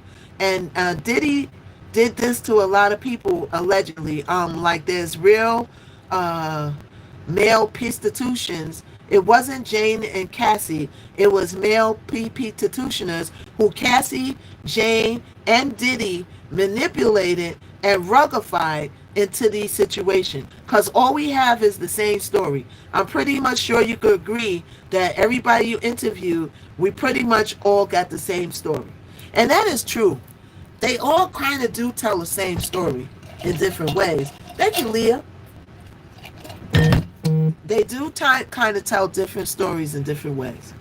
They do. Everybody tapified, everybody shareified, everybody likeified, and everybody get your orange heartifications here. Okay, don't go nowhere. I gotta grab something. All right, don't go nowhere, y'all. I gotta grab something real quick. Hold on, y'all. Hold on, y'all. They capping as we speak. I'm the new wave in these streets. Suckers too lame to compete. My bars, they gon' smack to this beat. Life is a struggle, it ain't sweet.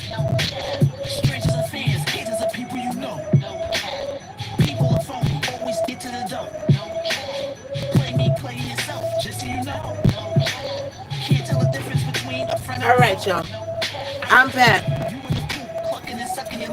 All right, so now he goes in and he's talking about how he's getting rugified. Thank you, Mida. Everybody get your orange heart. Get your daily orange heart right there, y'all. Get your orange heart right there. All right, everybody tapified. We are almost at 200K. Everybody tapified, and everybody shareified so everybody could get this tea. All right, so pretty much he says we all got the same story. All right. So Diddy gave him a Molly Ringwald, basically telling me that if I didn't take it, Cassie would get mad. So now I only took a little bit of it because, again, I'm not a big rug person. I really just wanted to satisfy him and get him out my face. So I said, all right, give me a little piece. And then he's a billionaire. I've known him for 5-6 years now. Right? He never tried to hurt me. We had one encounter where he asked me about the homo SEO thing, and wait, hold on. So he goes and talks about. Wait, hold on. Let's back it up a little bit. Okay, we want to back.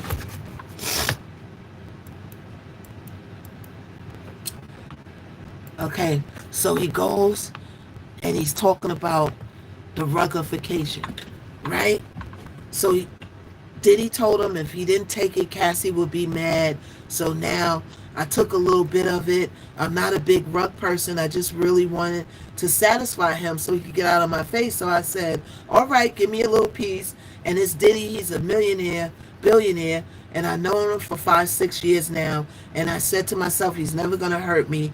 And we had that one little encounter where he asked me about that, the how can I say this without TikTok giving me the SEH sexual thing, okay? You know, the rainbow community thing.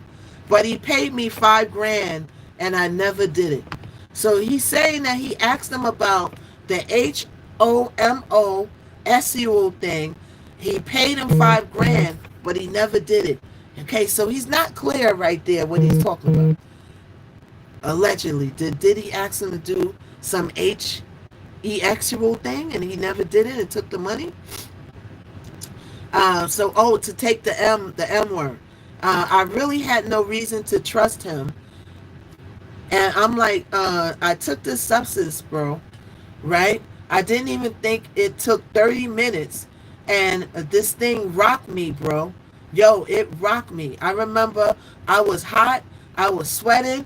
I was throwing up. I couldn't walk. I crawled. So he talking about after he took the pillification. The pillification make you do all that, y'all? That's why I don't mess with no pillifications, y'all. Or, you know, all I did in my lifetime was hang out with Snoop Dogg a little bit. Not really Snoop Dogg, but read between the lines. And that's it. Those pillifications are scary. You couldn't put her to my head and to try, okay, I don't know what, yeah, right? I feel like he said he gave him $5,000. He said he gave him $5,000, right? I don't blame you, right? But yeah, I never went as farther than Snoop because everybody blessify missknockout. Everybody tapify. We're almost at 200K, y'all. Let's get to 200K. Let's tapify. Everybody get your orange heartification, your daily heart. All right, daily heart. That's like nothing, y'all. Just get the heartification. All right. If you're new here, follow me. Follow missknockout. All right. You don't know what that means? Take the first letters of the word and drop the ending off. We changed the words around here so that TikTok won't get us.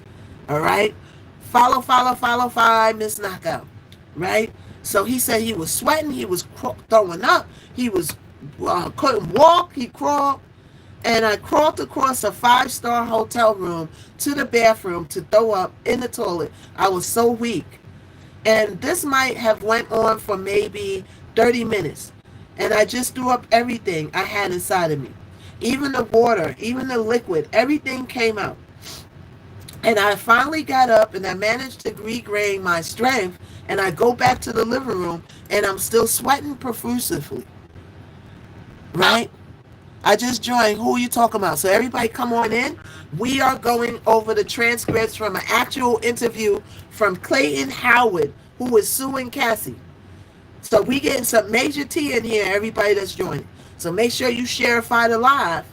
Make sure you tapify. And make sure you get your orange heart of 5. If not, join the team. Okay? Everybody subify. Resubify if your subscription ran out. Resubify. And everybody shareify. All right? So we are talking about Clayton Howard, who is one of Diddy and Cassie's e-workers. Right? Yes, he wrote a book. We're going to dig into that. I told y'all, the tea don't stop over here. I don't know what they doing out here, but in here, the tea and the entertainment don't stop. It don't. Okay? So, he said he's in the living room, and he's sweating profusely. Bro, then he comes out, and the first thing he notices is, what's wrong with you? And I said, whatever you gave me, bro, is not good. It was me throwing up. I need to go. And Cassie comes out, and then she sees me, and she says, oh, my God, what's wrong with you? And I said, I need to get out of here. Whatever he just gave me, it got me twisted. And she says, yo, what did you give him? And then he says, you know, I gave him the pinky stuff. I gave him some of the Molly Ring. And she looked at him and just did this and said, yo, he said he gave me M word. Wait, hold on. She looked at him and did this. Yo, he said he gave me M, and I never had nothing like this. And she said, it's because it's not M word. And I was like, what? But I'm so HIGH. I can't really do anything about it because, bro, I was out of it. And I could barely, like, gasp for air. My reality at this point. So tell me, be careful. Diddy gives me like 1,500, which is about the lowest money that he paid me, and he gave me 1,500 after he rugged me with a substance that completely tore me up limb for limb. And then they tell me to be careful. They direct me to sneak out of the Trump International into the Central Park West through the back staircase, which I did. And so we learned about a new secret entrance from Trump Towers. It leads into Central Park. What? I didn't know that. Did y'all know that? I didn't know. We getting T on T in here. So Trump Towers has a secret back entrance that goes straight into Central Park? Who knew? So he said, I left. I'm completely out of it. I could barely stand. I'm sweating. It's December. It's December, bro. I got a coat on and I'm pouring with sweat in the middle of Manhattan. Not a good look for a black man. Not a good look. I can't catch a cab. The cab drivers are seeing me. They're riding by me. I'm nervous as hell. I can't figure it out. So I start walking down the street, and I believe it was Broadway, and I tried to get to towards Broadway, and just to get out of the area. But by the time I realized where I was in Union Square. Do you know how far Union Square is from Trump Towers? So now, when you're on those pharmaceuticals like that, you black out, right? Alaska's in the building. Hey, Whispers is here. What's up? When you're on pharmaceuticals like that, you black out. And you are conscious what you're doing, right? But the next day, you can hardly, you remember like glimpses. So that's probably why he walked so far and didn't realize that he walked so far. So Trump Towers, right, from where he was at all the way down to Union Square is about at least 50, 40 blocks. At least 40 blocks of walking. Thank you so much. Everybody blessify Miss Knockout. Hey, Kay, got your orange heart. Everybody get your orange heartification, right?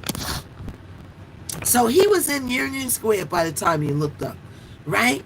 And so he was messed up still. He was still sweating, right? And he was so out of it at this point. And he got to Union Square, and I found like a little cove on the side of the street. And I don't know if you ever been to New York and you see like the little homeless people sleeping in the side of the street. And I was like a little cove or a little department store, like a Macy's exit door or something like that.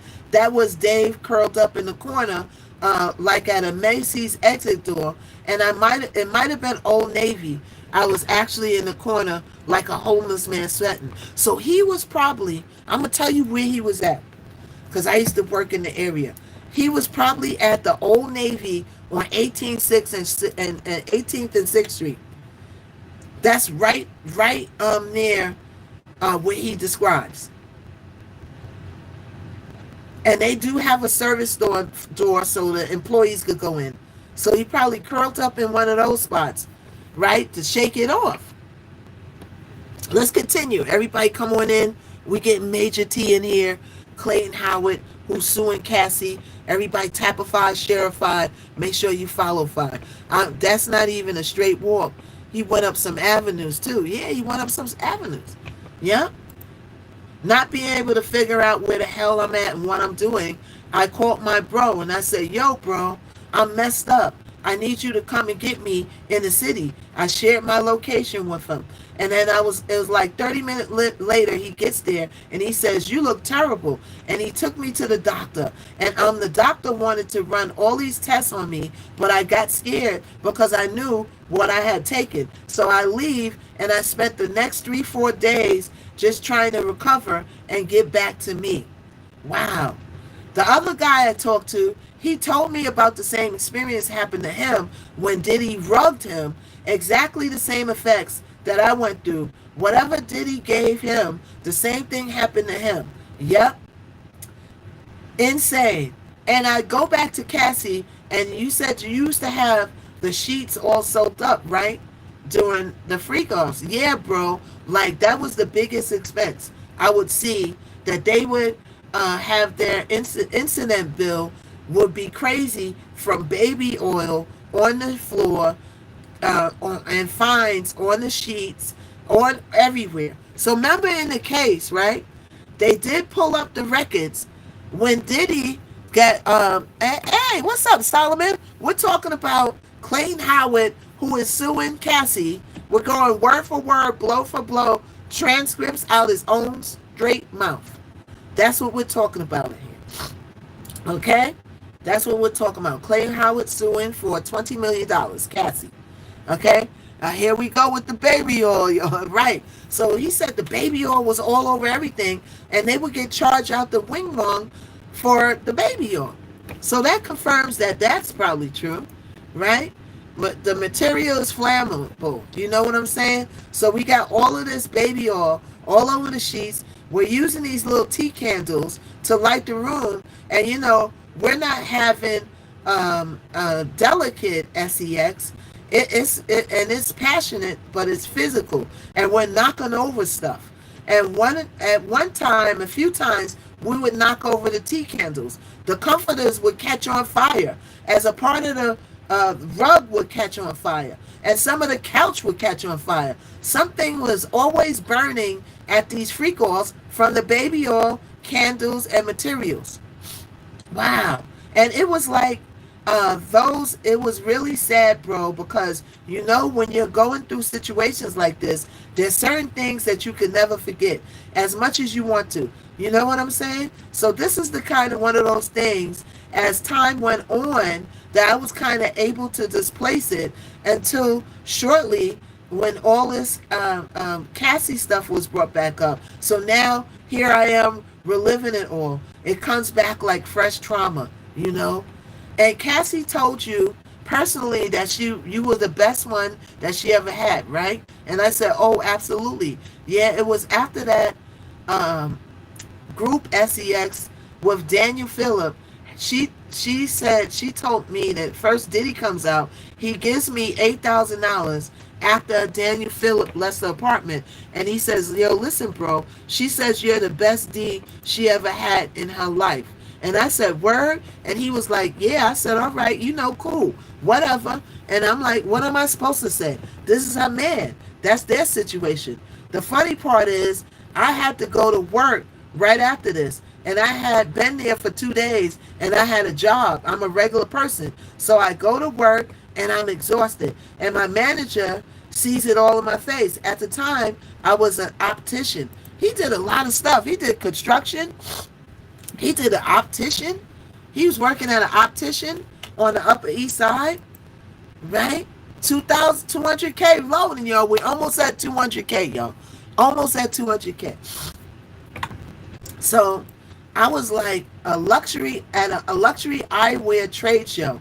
And she's like, yo, what's wrong with you? My manager knew I was sleeping with Cassie because I used to leave work to go sleep with Cassie. He told his job that he was sleepifying with Cassie. Y'all, who goes to work and tells your boss, oh, by the way, I'm sleeping with Diddy and Cassie? Thank you, lovely. Everybody get your orange heart. Who does that? Wow, dude. Okay, so let's go back. So he's working for an optician. He goes to work. They told him he looks horrible. The boss knows that he's sleeping with Cassie and Diddy. So if your boss knows, right, back in those days, that you were sleeping with Cassie and Diddy, that means back in the days, people knew about this. People knew about this and didn't say anything, right? So I had the trade show, and the boss goes, yo, what's wrong with you? And my manager knew I was sleeping with Cassie because I used to leave work to go sleep with Cassie. And I used to pay my manager like $200-300 of what Diddy paid me to hold me down. Like she was not making $200 and $300 the whole day. So I would just hold her down to go do something. So I'd be like, yo, Brenda, what's up? Let me give you $300. Just hold me down and finish the day. And let me go do this, all right? Bet. She was like, of course. She was like, bet. Would you take $300, $400 to hold somebody down at work? If you on a job and it's you and them working and they go, yo, take this $300, hold me down. I might just hold them down. I ain't gonna lie. I might hold. It depends on what job it is. It depends, y'all. They said, nope, I ain't losing my job. They said, I'm not losing my job. So I get to work that morning. I call Brenda. I saw Cassie. She's like, oh my God. Okay, how much you want? How much you going to give me to go to sleep with you? And I think I gave her like $300, $400. I go back in. I go to sleep. A couple hours later, my phone is ringing. Brenda actually brings my phone like, yo, somebody's been calling you off the hook. So he left his phone there. You left your phone at work to go, he went to sleep? I don't know. So I answer and it's Cassie. Yo, like, what you doing? And I'm like, I'm trying to sleep and I'm at work. And then she says, yo, listen, I need more of that. That was great. And I said, are you serious? And she said, yeah, I was asleep all this time. I got back up. Can you come back up now? So, now, yeah, that's only because, oh yeah, my eye is messed up, y'all. My eye is messed up. It is. Okay, let's switch. Let's put this on. My eye is messed up. I gotta take my lens out, y'all. I do gotta get off. I do gotta get off and take my lens out. I do. I didn't know my eye was that messed up. It is messed up. So no, I don't have pink eye. My contact lens is in too long. Yeah, I gotta go take this out, y'all. My eye is swollen. I gotta take it out. Hold on.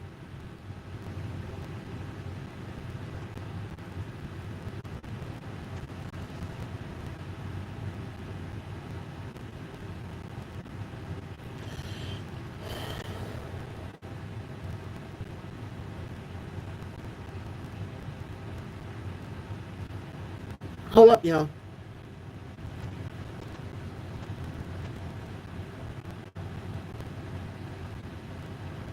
Hold up, hold up.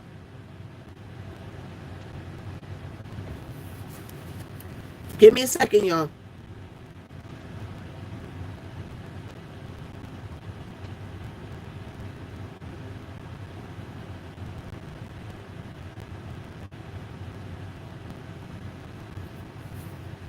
Hold up. I got it out. My contact lens. See? My contact lens was bothering me, so I finally got it out. So I'm okay, y'all. We gonna finish. We gonna finish. Hold on. Let me put my lens up. Hold on, y'all.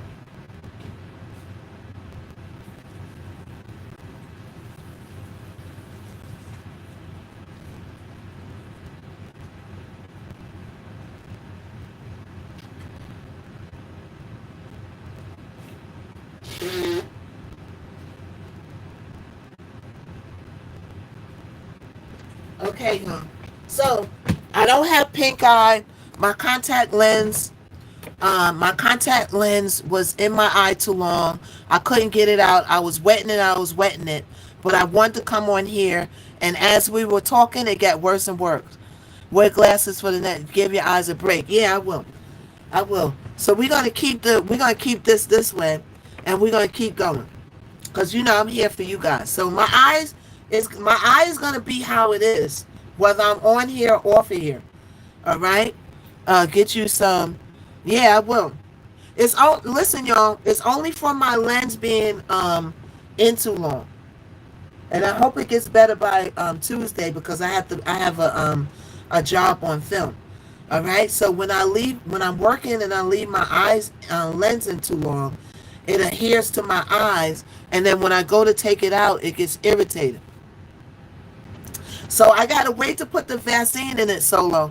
I gotta wait to put the Visine in it until it goes down a little bit. Okay?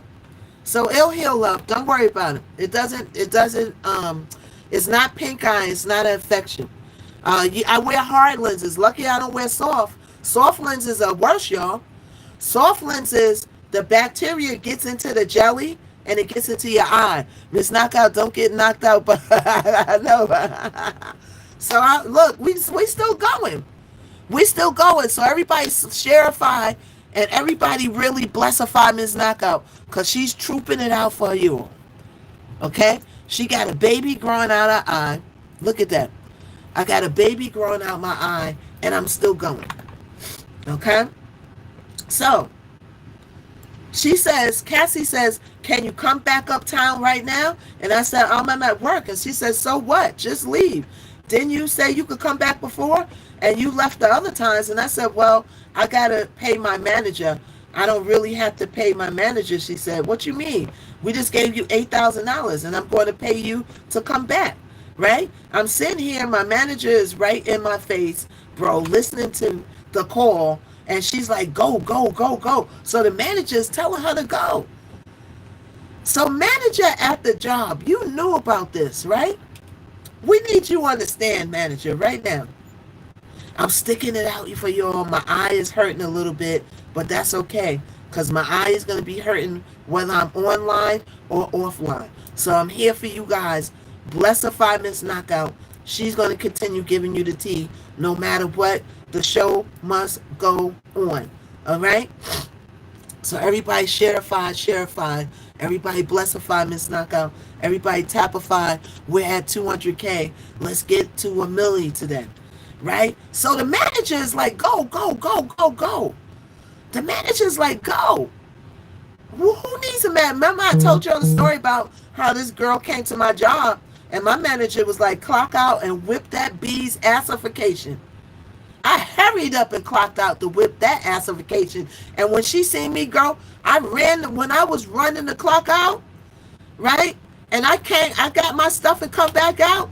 My boss was even like, no, leave your stuff here. Don't even bring nothing. Leave your stuff in the locker. Go get her. I had the coolest manager in the world. Right? Thank you, Strawberry. I'm good, y'all. I'm good, y'all. You know I'm here. I'm here. The show must go on. Miss Knockout's here, rain or shine. I'll take care. My eye is not in danger. It's only because the lens was in too long. All right? So make sure your inbox is open for me, Miss Knockout's the host. Say we could talk to him. Questions after. Okay. Yeah. We'll bring you up for questions. No, I don't need to go to the ER. The last time I went to the ER, they charged me $7,000 for nothing. Now, I didn't have to pay the $7,000. It went on my Medicaid. I should go get some ice, though, right? I should go. Let me get some ice, y'all. Let me get some ice. And we continue. Let's get some ice. Hold on.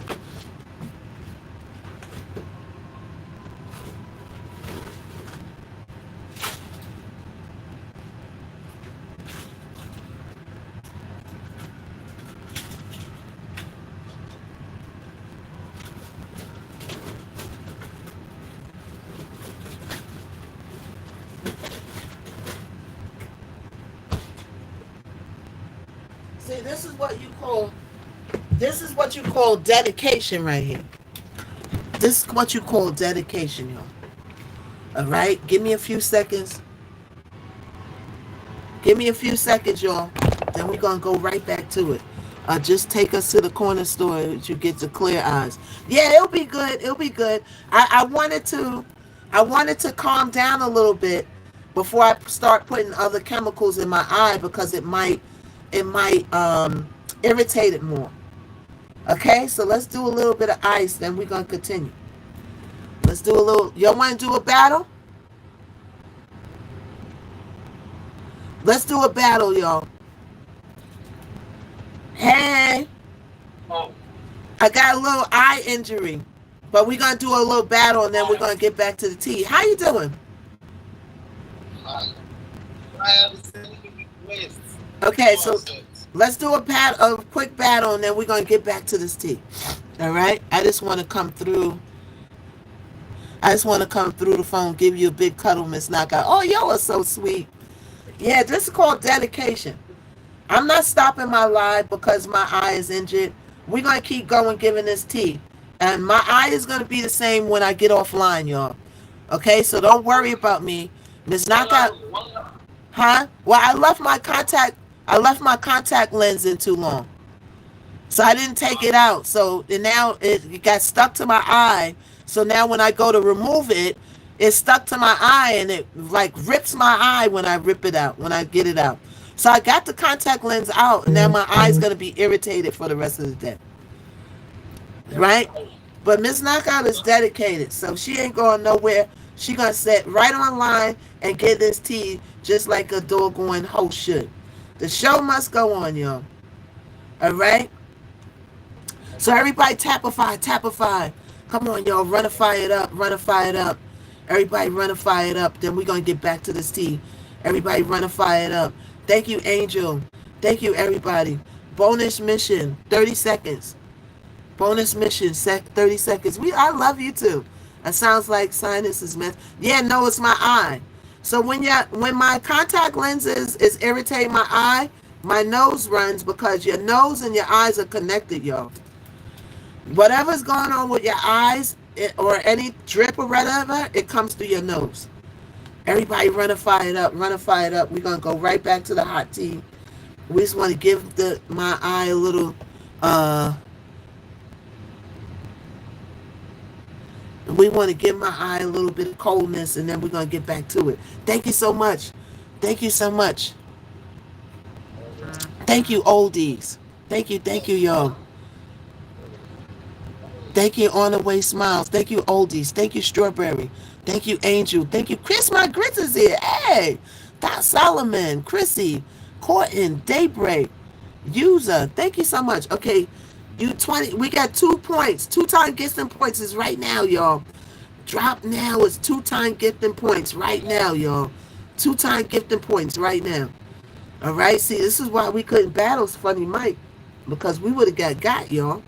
Would have got. Thank you so much, Strawberry. Thank you, Angel. Thank you, Rev. Thank you, everybody. Thank you. Thank you for the speakers. Thank you, Rev. Thank you, Chrissy. Thank you, Kimmy. Thank you, Chrissy. Thank you, oldies. Thank you, oldies. Don't leave, y'all. We getting right back to the tea. Everybody's leaving because I'm not talking about the tea. Y'all gonna miss it.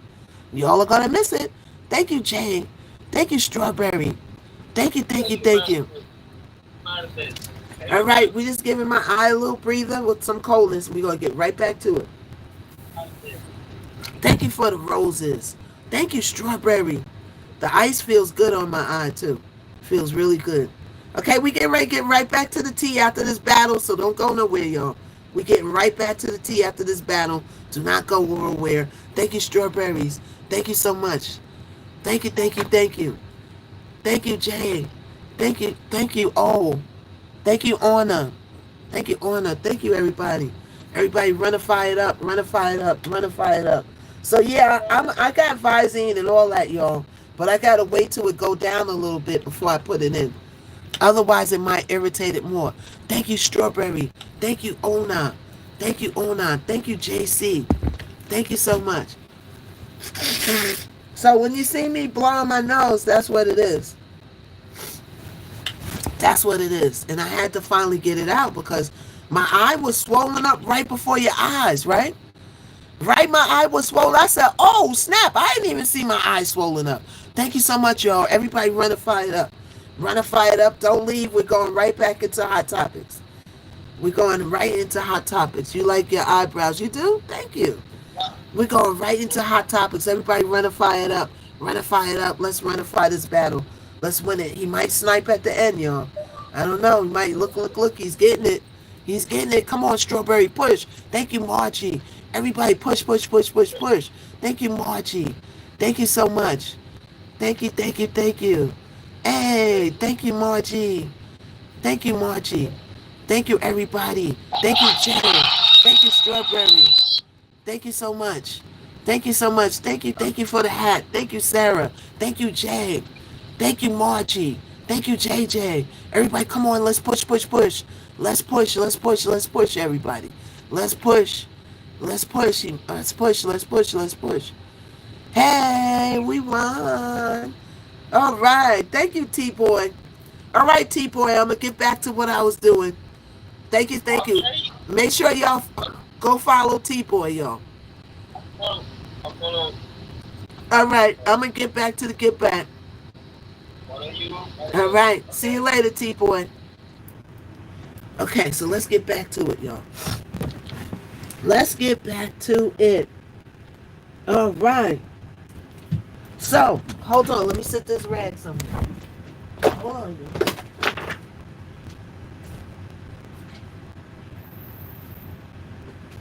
So, I'm glad I got it out when I did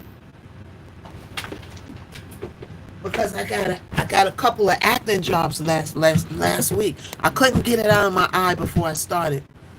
All right. All right, so let's get back to it.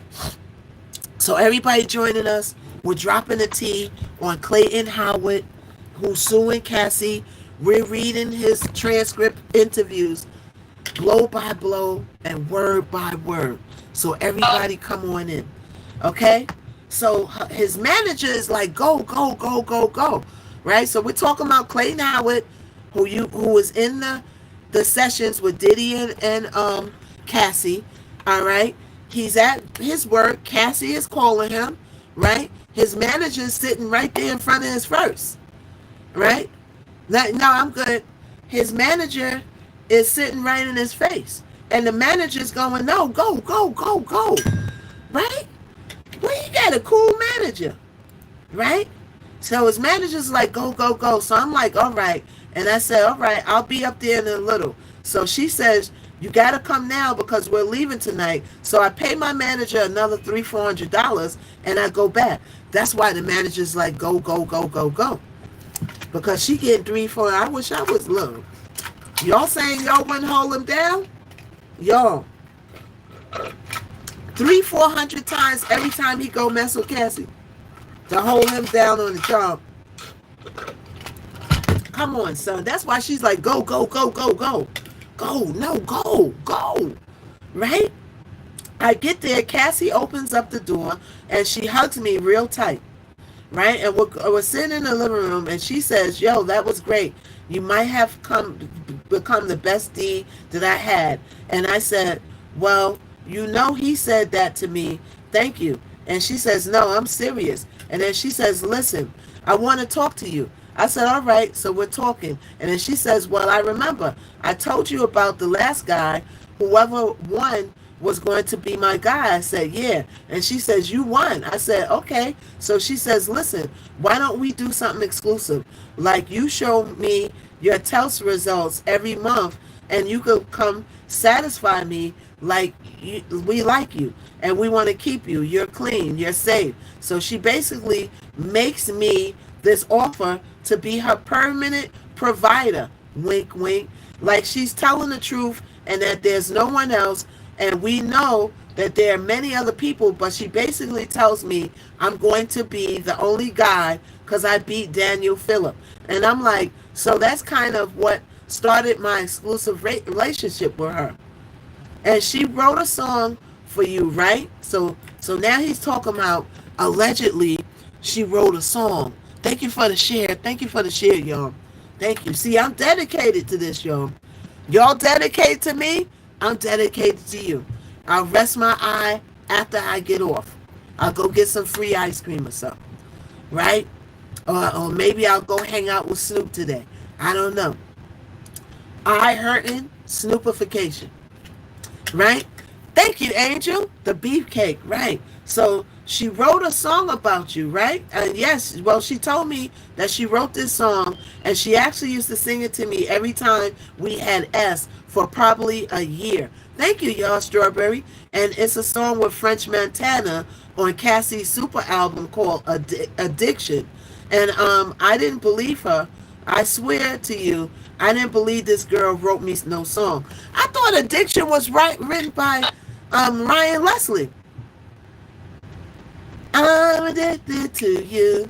I thought that was Ryan Leslie. Am I right or wrong, y'all? Am I right or wrong? I thought that was Ryan Leslie, My Addiction. Thank you so much for the sharification. Thank you so much. So I didn't believe that this girl wrote me no song. I'm like, yeah, get out of here. You're right. But one time I remember I was with her and she was on the top of me like during the actual encounter, and you know we like vibing as men and women do when you have S and with women for a long time, you just can talk to each other during S because y'all are so comfortable with each other, right? And she puts the song on and she's like humming the song, and I was like, yo, you really wrote this song for me? And she says, listen to the words. So, bro, this is probably like the first time that I actually listened to the words of the song. And I swear to you, the words of the song is a freak off with me and this girl. Like, she's literally talking about how she's waiting on me and you don't want to waste no time and the mood is right. And it's literally the freak offs me and this girl have been having for years. So this was the first time that I realized that I might actually inspire her to sing this song from the freak offs we were having. I think that she sung it, but she didn't write it. I think Ryan Leslie wrote this song. You're funny, Miss Knockout. That's why I love you. I love y'all too. And that's why I'm still here. I didn't jump off a line and say, oh, my eye is hurting. Oh, let me go. My eye is hurting. Nah, I'm going to finish what I'm doing. You know what I'm saying? Where's Diddy? Diddy is in jail. Diddy is still in jail, Lady Crane. He is still in the slammer. All right? So I still listen to it to this day. Oh, for real? You still listen to it? Yeah, I still listen to it because, you know, when I listen to the song, it reminds me of her and what she said. So, you know what? I listen to the song. Thank you for writing me a song dedicating your love to me, baby. Thank you. So it's crazy that he's saying this to the woman that he's suing. Thank you, baby. Thank you for writing this song. Now give me this $20 million. Okay, I just came on my playlist the other day. It did? Thanks. I hope you get better. The contacts don't play. Yeah, he's a good storyteller. Not sure how true it is, though, but interesting. Right. Dude was there. Hey, dude. Dude was here way back. He surely was. Hey, Ginger. Ginger said, follow, find, subscribe. Okay, everybody that's just coming in. Yes, my eye is growing a baby out of it. It started growing midstream. But, you know, Miss Knockout don't stop for nothing. She's dedicated to her people, to her subscribers and her fans. So she's going to sit here with the baby growing out her eye, and she's going to deliver the hot topics. All right? You got here who we're talking about. Just got here. We're talking about Clayton Howard. That's why you're the champion, Miss Knockout. Yeah. Thank you so much. Thank you. Thank you. Dude is here. Thank you for the heart me. Everybody get your daily heart me. So everybody that's just getting in, we're talking about Clayton Howard, right? Who is suing Cassie for $20 million. And I'm reading the transcripts of his exact words out his exact mouth from his interviews. I don't want to play the interviews because TikTok will get me because he pops up saying stuff that I could curve out of my mouth. So I'd rather read it. That's why you're a champ. Thank you so much. Thank you. Yeah, Dude was here.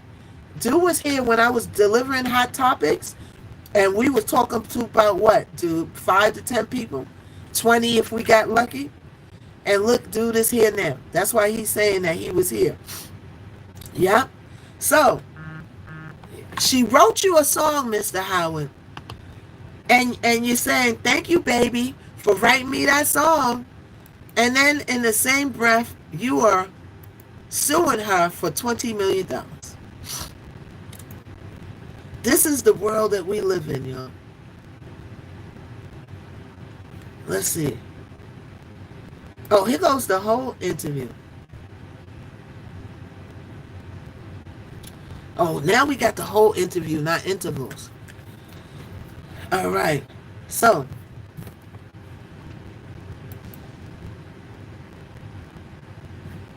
we're going to go through the transcript, the whole transcript later. I just want to give y'all tidbits now. But when I come back, we're going to go through his whole hour and 43-minute interview. The whole interview we're going to go. Now, I want y'all to come up, and I want you to tell me with the information that we gave people that's been here. If you haven't been here and you're late, don't worry. We're going to go over it again tonight. So make sure you come back when we go live again tonight. All right? It's 2 o'clock. I'm going to get something to eat, rest my eye, whatever. I'll probably come back on live like around 7 o'clock, yo. It's going to be a little later because I got to get something to eat, and then I got to go nurse this eye, and we'll be back 7 o'clock. All right? Yeah. So, good tea. Yeah. So, we ain't finished yet. We're going to go through the whole interview. That if you miss anything, you will want to come back. So, make sure you hit the notifications in my profile. Make sure you hit the bell. All right? And we are going to, we're not ending now, though. We're not ending. Because Miss Knockout be on a kamikaze mission. You're like, oh no, go take care of your eye, Knockout, oh no. And I'm like, the show must go on. Why? Because I'm dedicated. You all are dedicated to me, and I'm dedicated to you. The show must go on. So as long as I can get through it, we're going to go and keep the show going. So take care of your eye and get something to eat. Yes, I will in a second. I want y'all to come up. Has anybody got anything to say or forever hold your peace? Does anybody, yes, I got scared for you, and you're like, no, I'm fine. Right, man. I didn't look, and somebody said, yo, you need to go to the hospital ASAP. You need antibiotics. And then I look and my eyes going, woo. Right? I've been busy working. Just learned she's getting sued. Yeah? Yeah, everybody, look, Ms. Knockout always going to have that tea for you. She always going to have good info for you to save money, to make money. Hot topics. I'm always going to be here. All right? The Diddy trial was a boost. It introduced me to a lot of you, right? But after the Diddy trial, a lot of people are not around anymore. Now, that's them. Miss Knockout ain't got nothing to do with why other people's around, right? But the only thing I got to do is with why I'm staying around. And Miss Knockout's going to be around because after the Diddy trial, she still got a plethora of content, content. I got nothing but content over here. So I'm going to be around.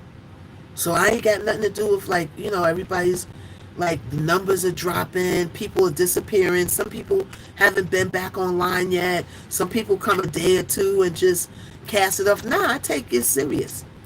I take that when people are telling me y'all are looking for me, I take that serious. Okay? Yeah, yes, I do get music out on all platforms.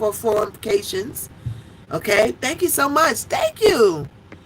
My eye is troubling me, so thank you, Strawberry, for the share. Thank you for the hard hands. Thank you, wait, hold on, I gotta look close. Desiree, thank you, Desiree. Thank you. I gotta find my reading glasses, y'all. The reading glasses don't work. I gotta get the right strength. Thank you so much. I'm heading to the farmer's market, and I'll check in about 7 o'clock. Thank you, lady. Yeah, go get some of that fresh fruit. I love the farmer's market, too. You can always get fresh fruit, watermelon. I need to walk to the farmer's market and get me some watermelon. Okay, is it under? What you mean is it under? Under my eye? Is it under my eye? It's a little bit under, but my whole eye, in real time, my whole eye is swollen and red. But don't worry, Miss Knockout will be fine. You know what I'm saying? She finished delivering the goods, and she'll be fine. So does anybody want to market you go to? What market do you go to at what market do I go to? Well, they got several markets in New York. They got the farmers market near Union Square. They got markets Midtown. They got markets yes, Miss Knockout. Everything Miss Knockout, Kim. And then everybody, Kim is exactly right. I got music out. Everybody, go find my music on platforms. I got to be careful how I word it, because TikTok don't like it when they think that you are sendifying people to other platforms. All right, could be just a scratch. You go to a pharmacy, get a patch for a few days. Yeah, well, It's from me taking the lens off of my eye, right? So what happens is when you leave your contact lenses in too long, right? I got hard lenses, so it starts adhering to my eye. And in order to get it out, I got to keep lubricating it and working it out of my eye, right? And so I was lubricating it before I came on, but I couldn't get out of my eye on time. But I was like, I got to go online. So I couldn't get it out of my eye in time, and I just went online, and it transpired while I was online.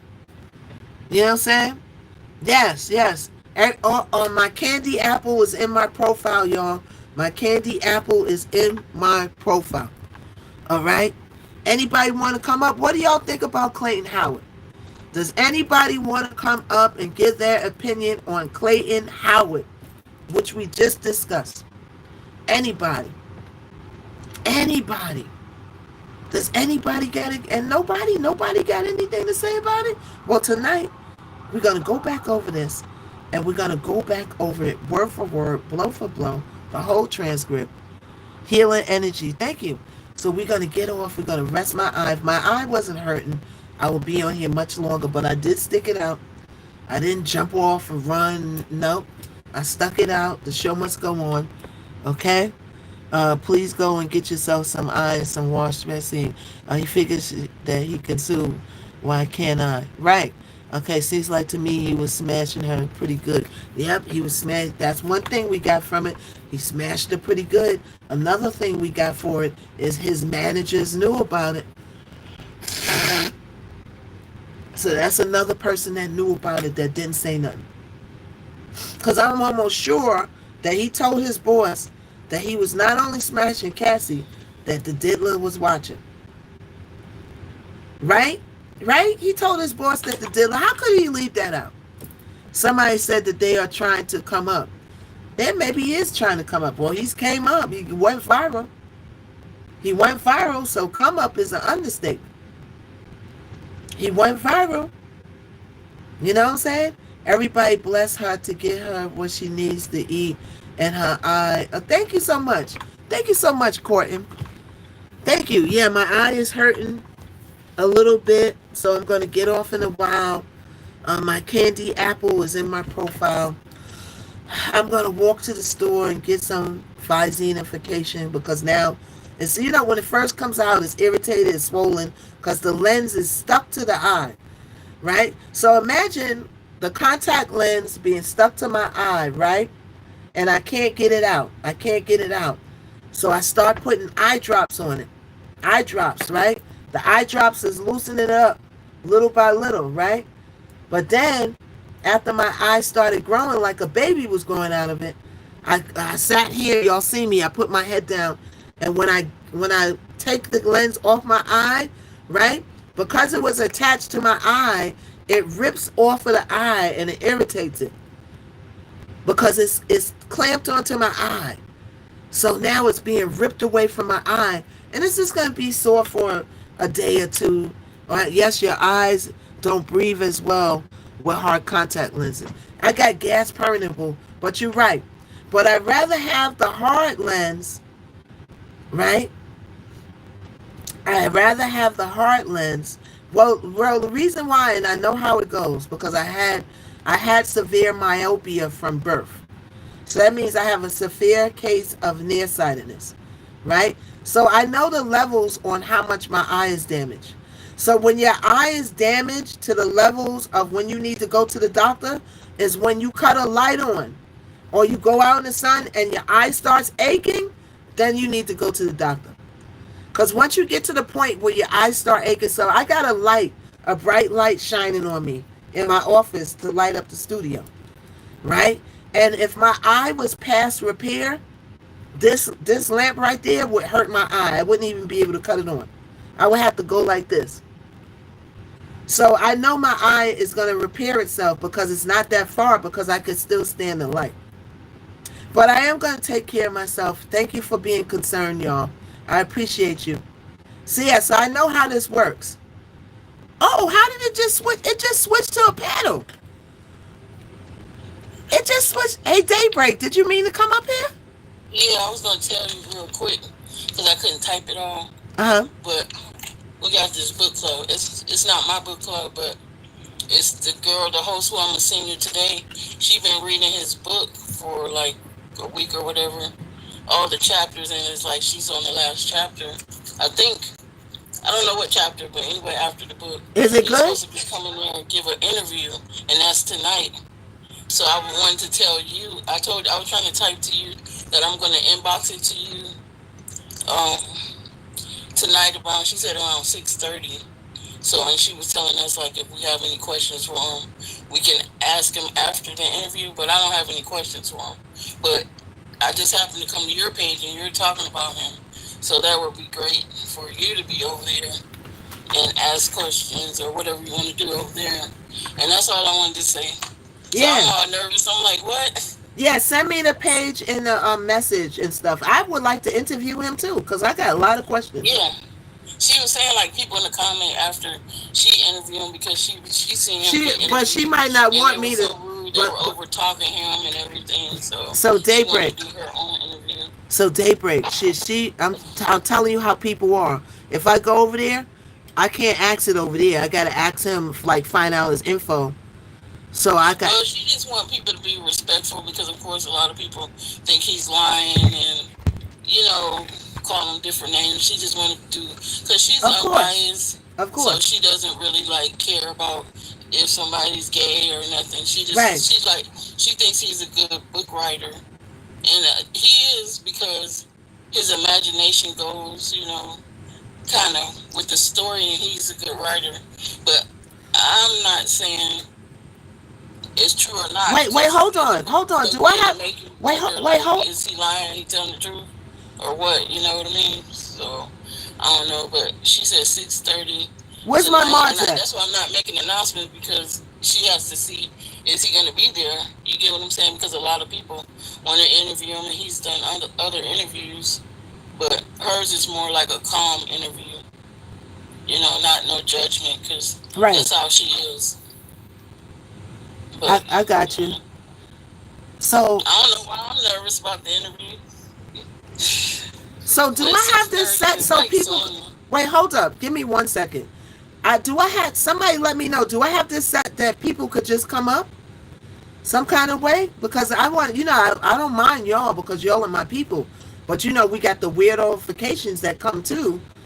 So I want to kind of monitor this. Is it a way that is it something I'm missing? What's up, Solomon? Because I don't mind y'all coming up.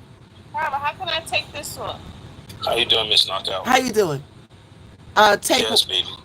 Yeah, I want to know how to set this so people won't just Hmm. come up. I can monitor it. I think one of your monitors is really looking out for you. I mean, they know who to, right? Yeah. They understand. Is there a mod So you that's come letting up, people up? Because I'm not letting people up. I don't mind y'all being up here. you can drop whoever you like. No, no, no. I'm not gonna drop y'all. I don't mind y'all coming up. Not us. I But mean, yeah. Hey, Daybreak is here. Okay, so I'm Daybreak not sure Disco. how that works because I Okay, don't really go Kwame. live How you myself. doing, Kwame? So people are just coming up. So how is this possible? Anybody got any answers? I guess I brought the magic with me. I don't know. Well, I was talking on a single live. I didn't touch anything, and then it just went into a panel by itself, and it brought you up, which I don't mind because you gave me great information, right? Wait, well, hold maybe on. one of your moderators, the moderators would help you. Yeah, But I never seen you. I they, never seen But you they live. would tell I'm me. sorry. They would tell me if they're bringing people up. Let's see. Rev is here. Let's see if Rev bringing people up. Good What's morning. Hey, Rev? Afternoon. Good afternoon. How you guys doing today? Great. Okay, so yes, I am letting people up. There Okay. were people that requested to come up, Yeah. but apparently you had the box set from last night, so they didn't come up as individuals. They Oh, came up as a panel because I didn't remember that the box had been set from last night. got So yes, you. I'm the one that's letting people up, and there are several people that are still waiting to come up. Yeah. So if you want to keep it as a panel, we can keep it as a panel. If you prefer to do individual, that's fine. But yes, I am the person that's letting Okay. people up to the box. I got scared. I was like, wait a minute, I'm not touching that. So look. Well, I was requested to come up in the box, but you wouldn't let me in the box, so I Oh, couldn't answer the question. well, I didn't get a chance to look at it yet. I was just gonna go down and look to see who's in the box. The last time I checked, nobody was in the box. But I was Right, but just we gonna. still have a couple of people that are requesting. Okay, so I'll keep it as a panel since we already in a panel. The only thing I ask is don't talk over each other, right? And be mindful when you're talking. Like, don't be so long-winded that nobody can stop you and everybody's just sitting here listen to you talk, talk, talk, talk, talk, talk, talk. Be mindful. Okay? You talk, let people talk. That's why I don't do a lot of panels, because I don't like people. A lot of panels I go to, they start arguing, they start debating, they start talking all over each other. You know what I'm saying? Like yesterday, they was talking over here. Yesterday, I might have felt sleepification. when I woke when I woke up, y'all was like, "Okay, good night, Miss Knockout." The only thing I would say is that if you find that you are being muted, it's because you may be over talking somebody, you may be using language that's inappropriate to TikTok panel. And if you find that you have been muted, don't unmute yourself. Give it a minute, observe what's going on in the room, and then if you feel at that point that you need to come off of mute, feel free to do so. Okay. Sometimes we have to mute people in order to protect the live, or if we feel that there's a lot of conversation going on. Sometimes it's best for us to mute people so that other people won't receive all the feedback. Right. You don't hear the feedback because you're the person that's talking. But sometimes it's distracting to the panel and we can't understand what the person is saying because we're getting a lot of feedback. So sometimes we do have to mute you. We're not trying to be rude or mean, but there's certain things that take place that you guys may not be aware of. Okay. So again, you guys have to tap the screen. Let's get to at least 500 at some point. I know Ms. Knockout mentioned she's trying to get off, so maybe we'll only get to 300 right now. Yeah, yeah. Okay. I'll stay on for a little while since it's a panel. We'll All stay on right, for a be little while. mindful of the gift that Ms. Knockout has set. I think she has the heart, the fluffy heart. So I think she has a goal of 50. So if you can give, feel free to gift. Share the live and tap the screen. You guys have a wonderful day. Bye.